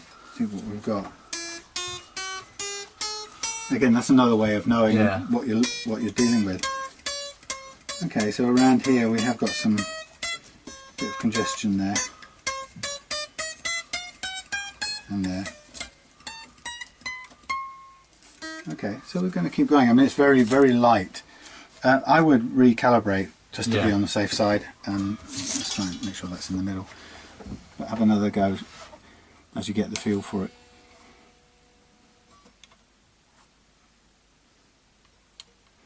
If those aren't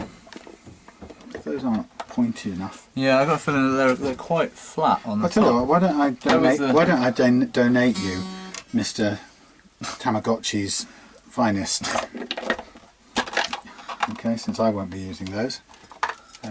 Just push the string apart a little bit. Yeah, it'll help to hold that in place as well. You would benefit from those. Mind you. Yeah, then you won't really know if you're moving it around too much. Which is, I suppose the reason they've got those things on is that you can do that. Yeah, but that's, you see, that other tool that we shall not mention is longer than that truss rod, so in this case you still need to balance across what you've got. See, a bit more in the middle. Yeah. Okay, dial it in.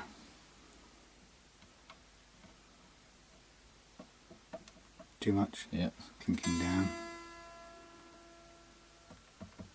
Too much still? Yeah, feels roughly there.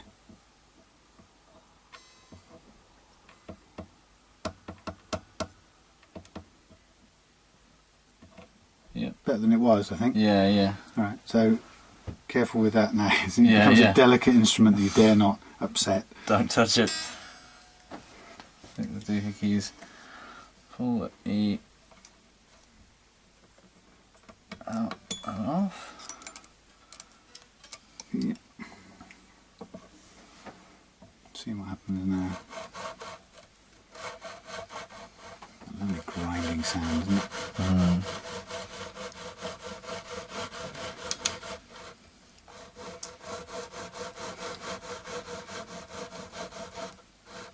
So the best bit about this is just stopping and testing again whether it plays. You're just going until it plays the way you want it to with the action. Albeit it is a low. Remember, we've gone for a low action again. So is that cutting a bit in the middle? A little bit. We're sort of missing that one there still. It does. I mean, the thing is, it doesn't have to cut everything. But we do have a bit of a problem in that area. So the chances are we have to keep going until it irons that out a little bit. But that's, the great thing is you can stop and play. And see if you can feel that problem's still happening. Look at it, go right to the edge as well. Yeah, yeah, I'm trying to make sure I go all the way up.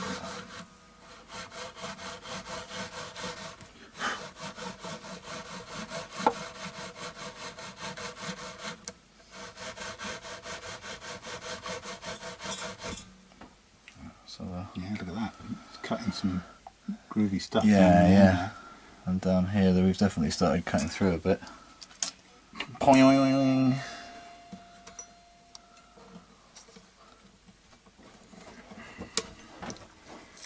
Blinded by the strings. Yeah.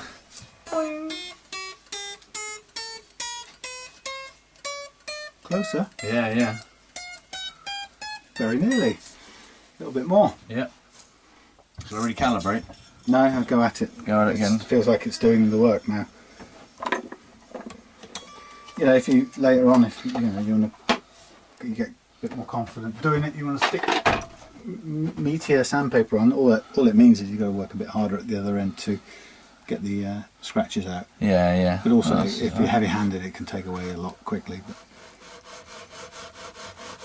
400 seems a sort of happy medium. Yeah.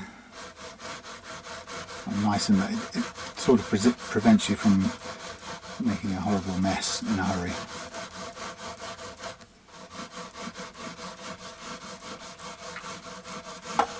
I'm like the fairground owner. I really like the happy medium.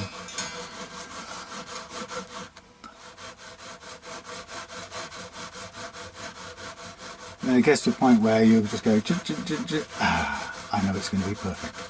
And you stop. Yeah, yeah. Suddenly it is.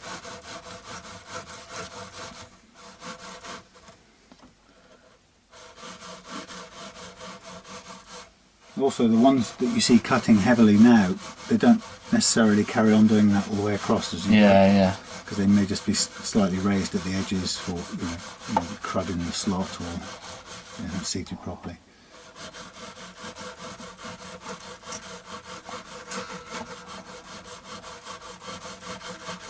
I reckon we're nearly there.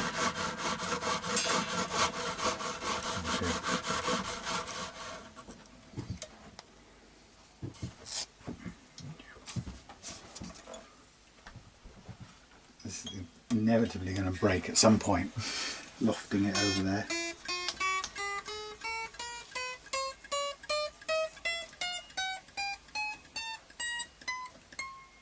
Nice. Let's leave it there. Yeah. And then let's... So we move the two out of the way. This is so flexible, it might be a good idea to recalibrate anyway. Yeah. Because it's easy. That's really... So just go down this this same slot again with your little legs, and then you'll be working on that track. Yeah, yeah. I'm going into the loop. Okay. Shall I kill the video for a bit? You can. Okay. There you go. More wonderful stuff. We'll come back when Mark's finished that, and it'll all be done. Oh, hello, back again. Right, we've fret leveled. Now it's time to reprofile the frets. So they've had quite a bashing, don't you know? But presumably mostly because it was a twisted neck, so we've corrected a lot of the problem with the twist in the neck by precision leveling the frets, which is what I didn't manage to do properly the first time I refretted it. So we're just going to mark this up. This stuff is coming off. I don't know if something's on the frets that's making it wash off, but marking up the frets with black marker so that when we use the fret crowning tool, it's going to show us where we have gone and where we need to go. And this little baby. I'm going to use the jumbo side, I think, or medium jumbo. Let's try the medium. Let's try the medium on this. Let's have a look. That's cool, straight off.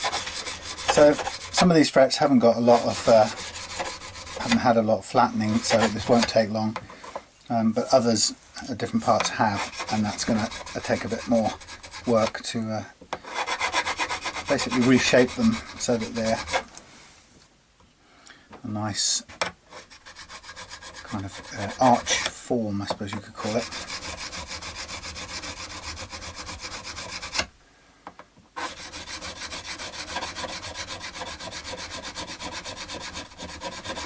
So I'm just whizzing along, get this done quick, and then we can get into the thrilling but long drawn out polishing process, which I'm going to leave mostly to Mark. Since I've already done it once today on another guitar, so I'm kind of feeling all polished out. Yeah.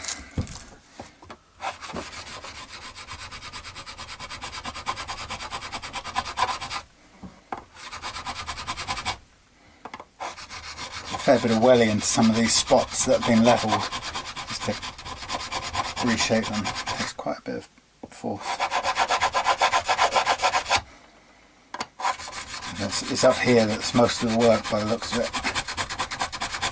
The flattest bits. Oh, well, you can see that.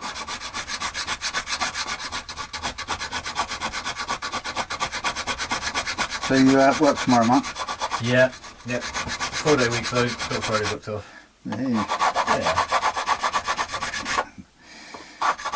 Yeah. It's funny not doing regular hours anymore. I really loved that project that I was on recently. It went so well, it suited me so perfectly well in terms of, you know, Well, time expenditure. time versus remuneration. Yeah. But also, you know, just calling the shots and everything went smooth. You know, just all the things you have to take care of just seemed a breeze. Do you reckon you'll do more? I'd like to. Yeah, I'd like to very much. We will just have to see. I've got a couple of emails to send actually on that score. But so some of these are so flat that it gets almost impossible with this tool to get it right back to a curvy crown. You can sort of keep going for quite some time, but you don't really make that much progress.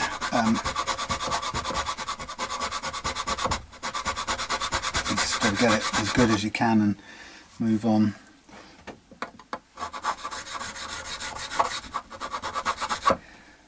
Okay, so if there's some bits I've already torn up in there, so we want to get a collection together of 600, 800. There should be quite a bit near the top in this sort of, oh yeah, it's all gone backwards, isn't it? A bit near this sort of stuff, there's some bits ready to tear up. Oh wow, thank you. Fantastic, thank you very much. Kept alive. Right, there'll have to be a pause on this filming. Hold on. Whilst food gets put in mouths. Thank you, Susie. Okay, that's that done anyway. See you in a minute while we eat. Oh, we're so nearly finished now. I'm just going to step you outside into the nighttime world. As the sun has gone down, this has been a long day in the shed, doing a complete refret in one day. So you can see it's become nighttime already. Thomas, the stepson, is up there in his room playing his games, and Mark is finishing off the polishing on his Epiphone Les Paul studio as we kind of come towards that amazing moment where we get to rip off the masking tape and unveil the beautiful finished job. We are but 3 papers away from completion. What number is that one? 6,000. 6, 8 and 12. That's it. This is just like rubbing it with a bit of paper. Yeah. Or somebody's chamois leather or something. Yeah.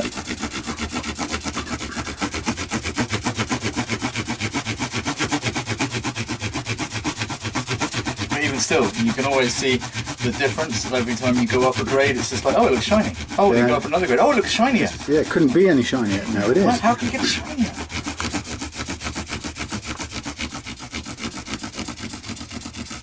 It's been a busy guitar day, isn't it? Yep. 2 to go. 2 more. New strings waiting to go on.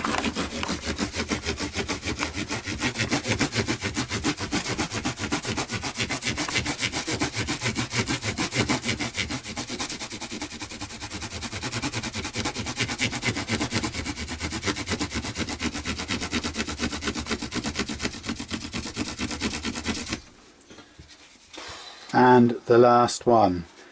Good, says my hand. Yeah, good riddance.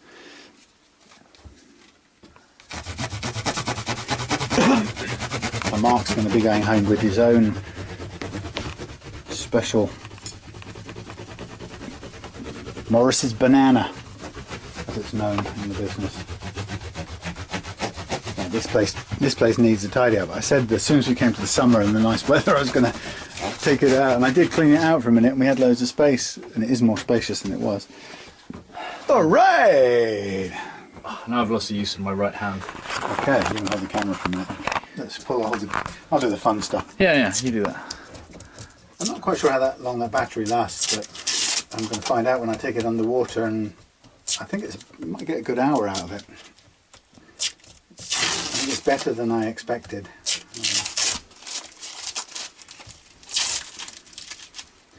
Okay, this thing is nice and dusty, so you're going to get the old naphtha juice on it and give a thorough wipe down. Wow.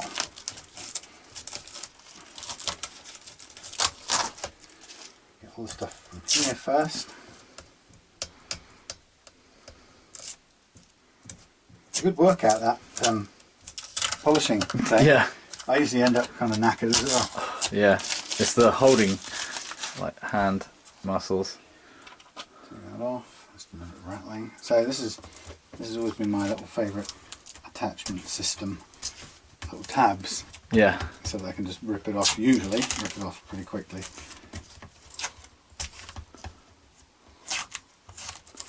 Makes the whole thing theoretically easier.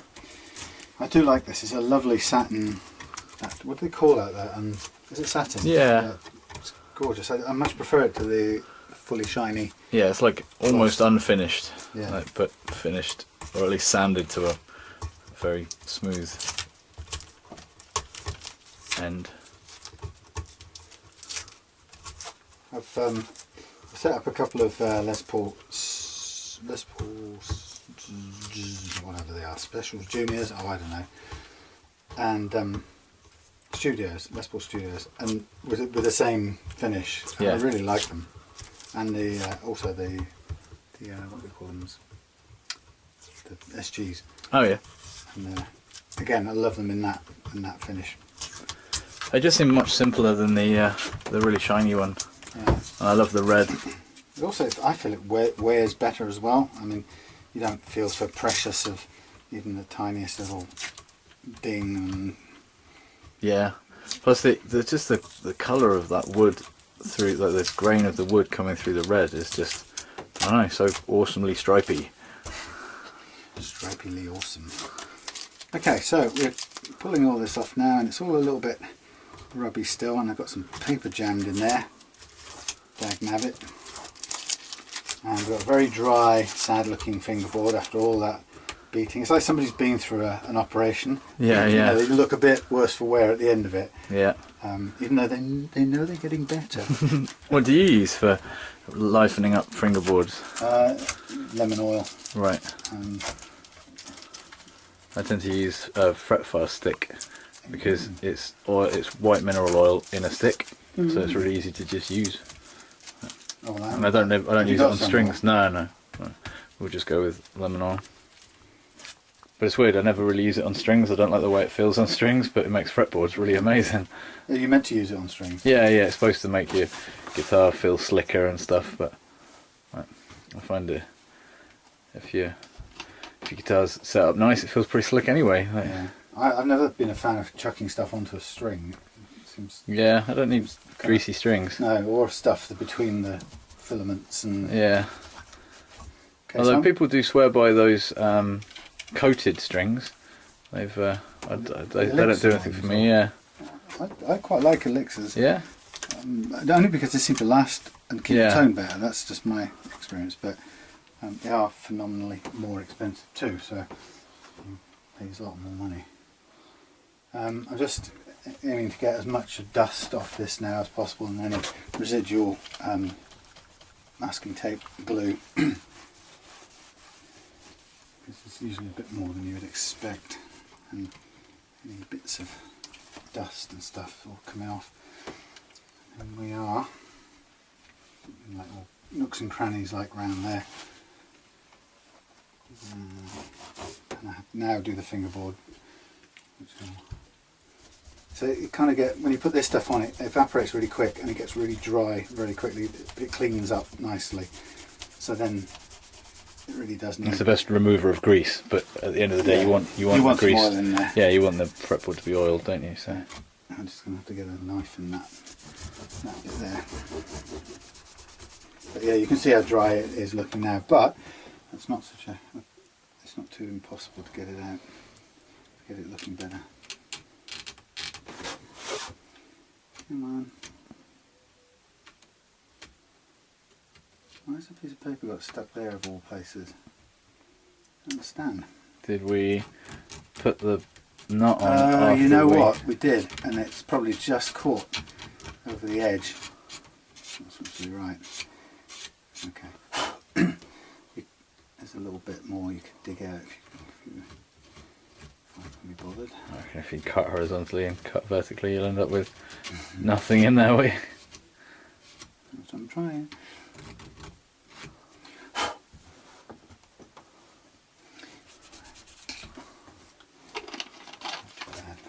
Bin. Get some oil.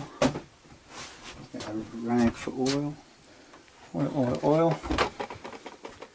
Oily rag. Dusty rag. Look how dry that looks. Poor fingerboard. Even this gets absorbed really quickly and it stays. I'll just put some on the bloody thing, which I didn't want to do. Somewhere along the line we've hit this bit of finish with something. It's got a little tiny bit that of was white. Probably me.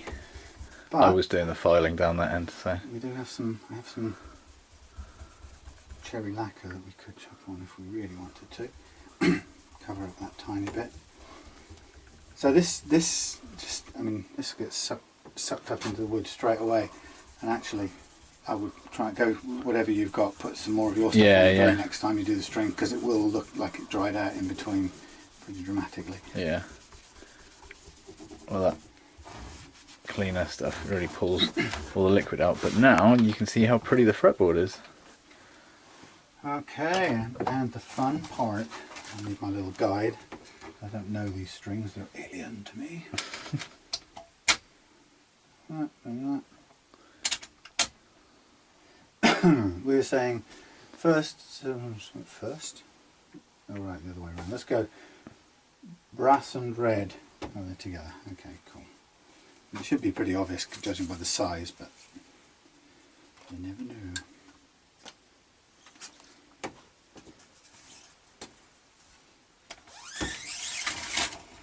Brass. And this is that situation where one guitarist lets another guitarist string his guitar for him. Is that allowed? Yeah, I reckon so. Like, it's always interesting. Like, I'll see how it compares to how I normally string them. Just for all of the tiny little experiments you do all the way through the day in life. Like, it's just another one. Yeah, sorry, and I'm here in my shed, automatically assuming that I would string the guitar. I'm happy with that. It's fine. Like, gotta let a craftsman finish his job. Black and green. We need to put the truss rod cover on as well. Much easier to do with the strings off. Black and green and purple and silver. Whatever that colour is.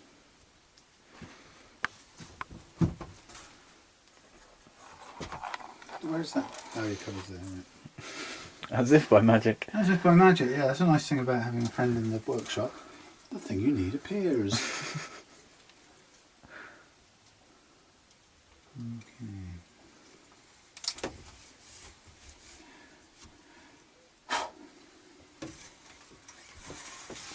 Right.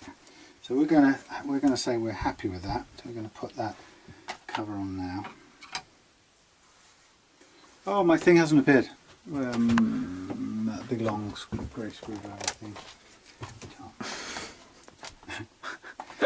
Yes, Baldrick, the papery thing tied up with string. It's on the fire.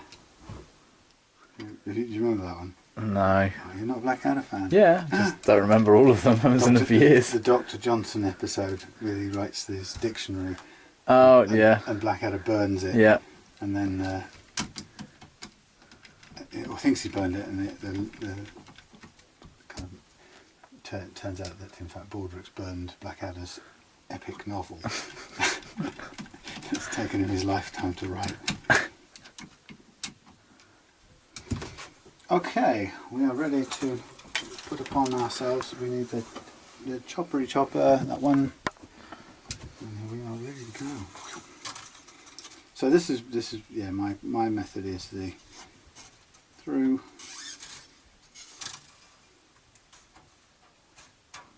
once, pull back about one.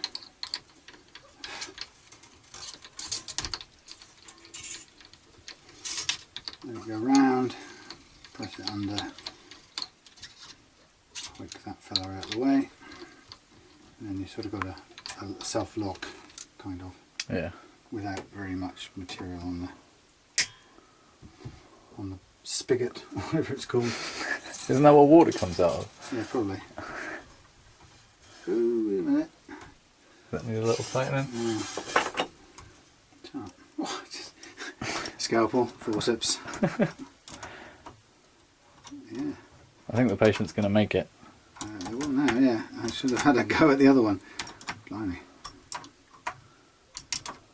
I just assumed that a chap like you would not be letting these things rattle and roll the way. Well, it's been hung on a wall for about 2 years. So. Oh, well. Okay.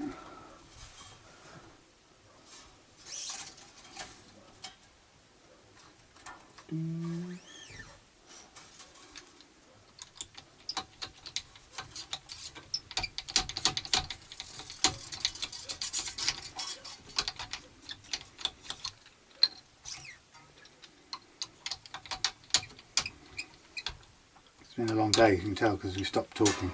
Yeah. Run out of things. Run out of anecdotes. Or anything intelligent to say about guitar fixing. Yeah, said it all. You get to this stage and you just get the fucking finished.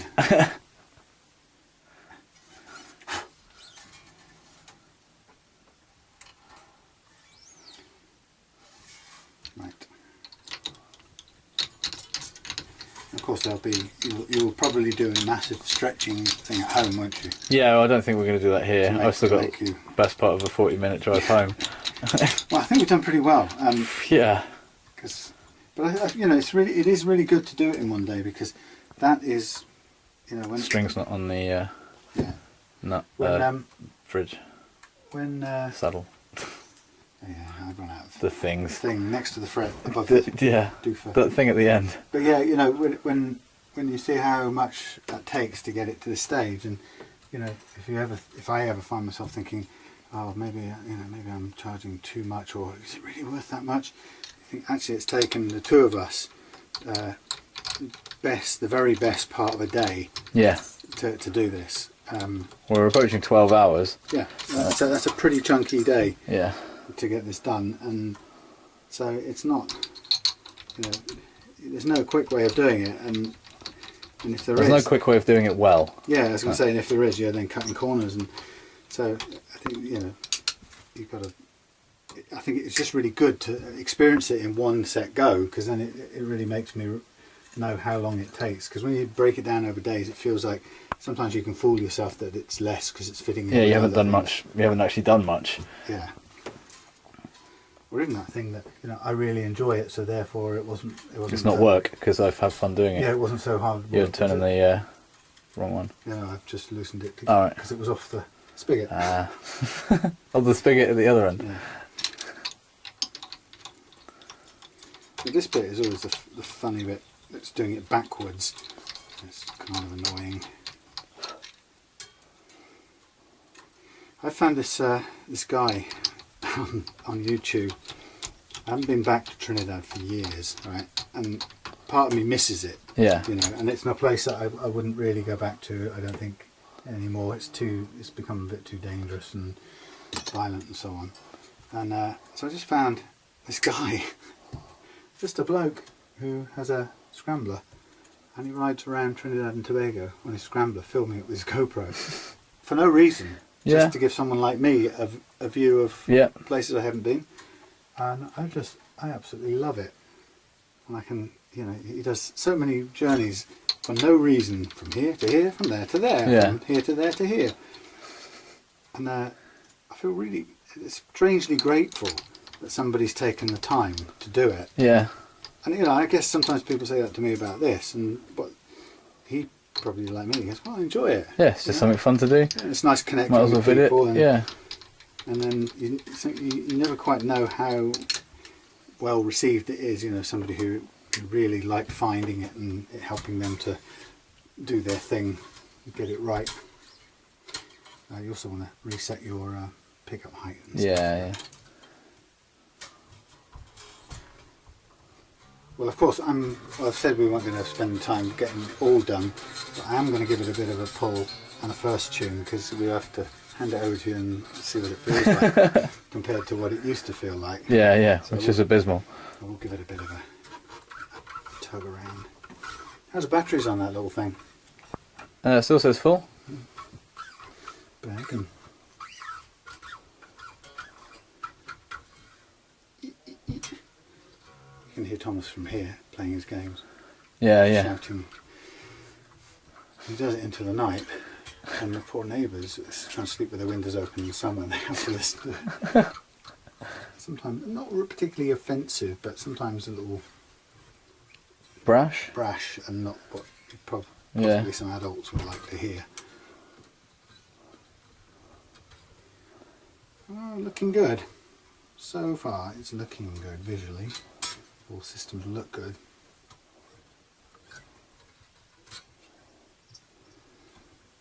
Oh, is that Boris? Now you come along when the job's done.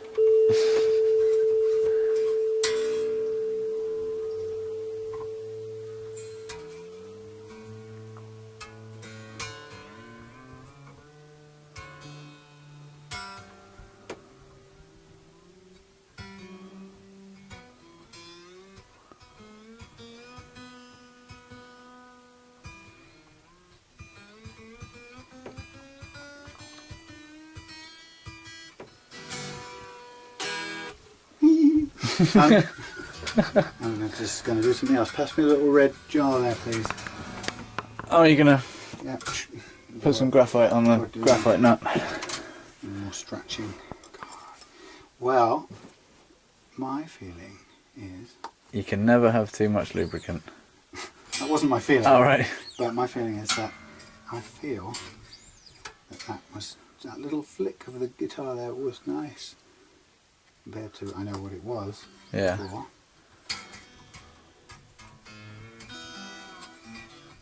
Tiny little couple of chips here where we lost some fingerboard, but not so important. Two little bits at that end. Well, it's second refret in. Hey, how many times have you've done it with a whole bunch of sanding, haven't you? Yep. And I've had a go with a thing today. And the fingerboard is still in better shape than when I bought it.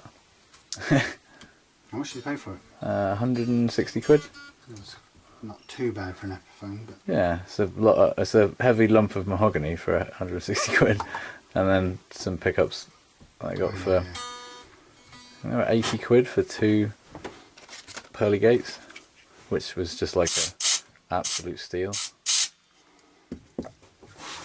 Okay, a bit more bending for the hell of it. Might as well get a feel of this. Actually, interesting, you notice once we've kind of cleaned everything up, how that dried up where we hit the lacquer. Yeah. It shines up quite easily without really doing anything. A bit of just wiping it really. handling and sandpapering around the edges.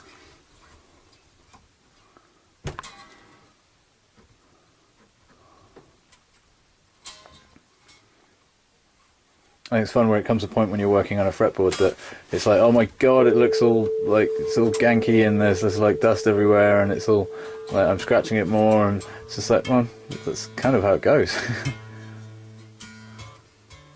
You can't imagine it'll ever look good again. Yeah. Until you've done it the first time, and then all of a sudden it comes out looking shiny and clean with shiny, smooth frets.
Okay, yeah, as near as we're going to get. That is 1.25 mils, and that is 1.25 mils, which is ludicrously low still. Well, before I do anything else to it, put it round your neck. Have a feel.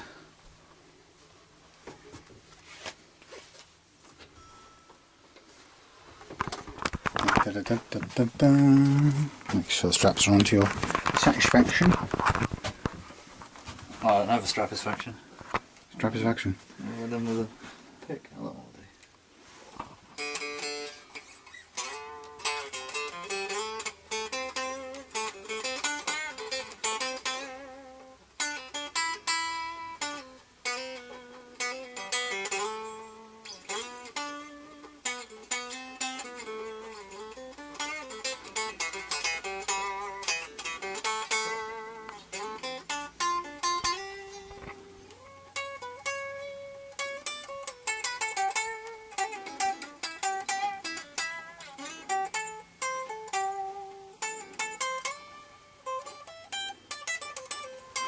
What do you reckon?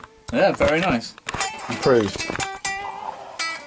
Still got, I think you could still have a go at room for bringing it up a tiny bit because of that slightly cricked neck, but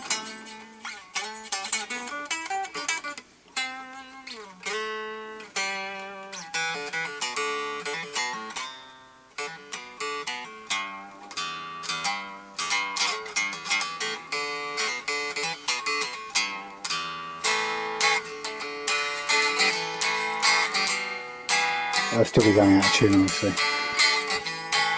Yeah, yeah. But much improved over the... There we go. Hurrah! The end of a long saga. Yeah. Yay! Selfie with the guitar. A guitar-y. Okay, good. Well, listen, thank you for sticking it out for the whole length of this while we refretted and set up Mark's glorious old twisted neck Epiphone. Hopefully this old piece is going to get a lot of playing done instead of hanging on the wall, not being used at all. So, excellent. It's been nice spending the day with you. See you again soon.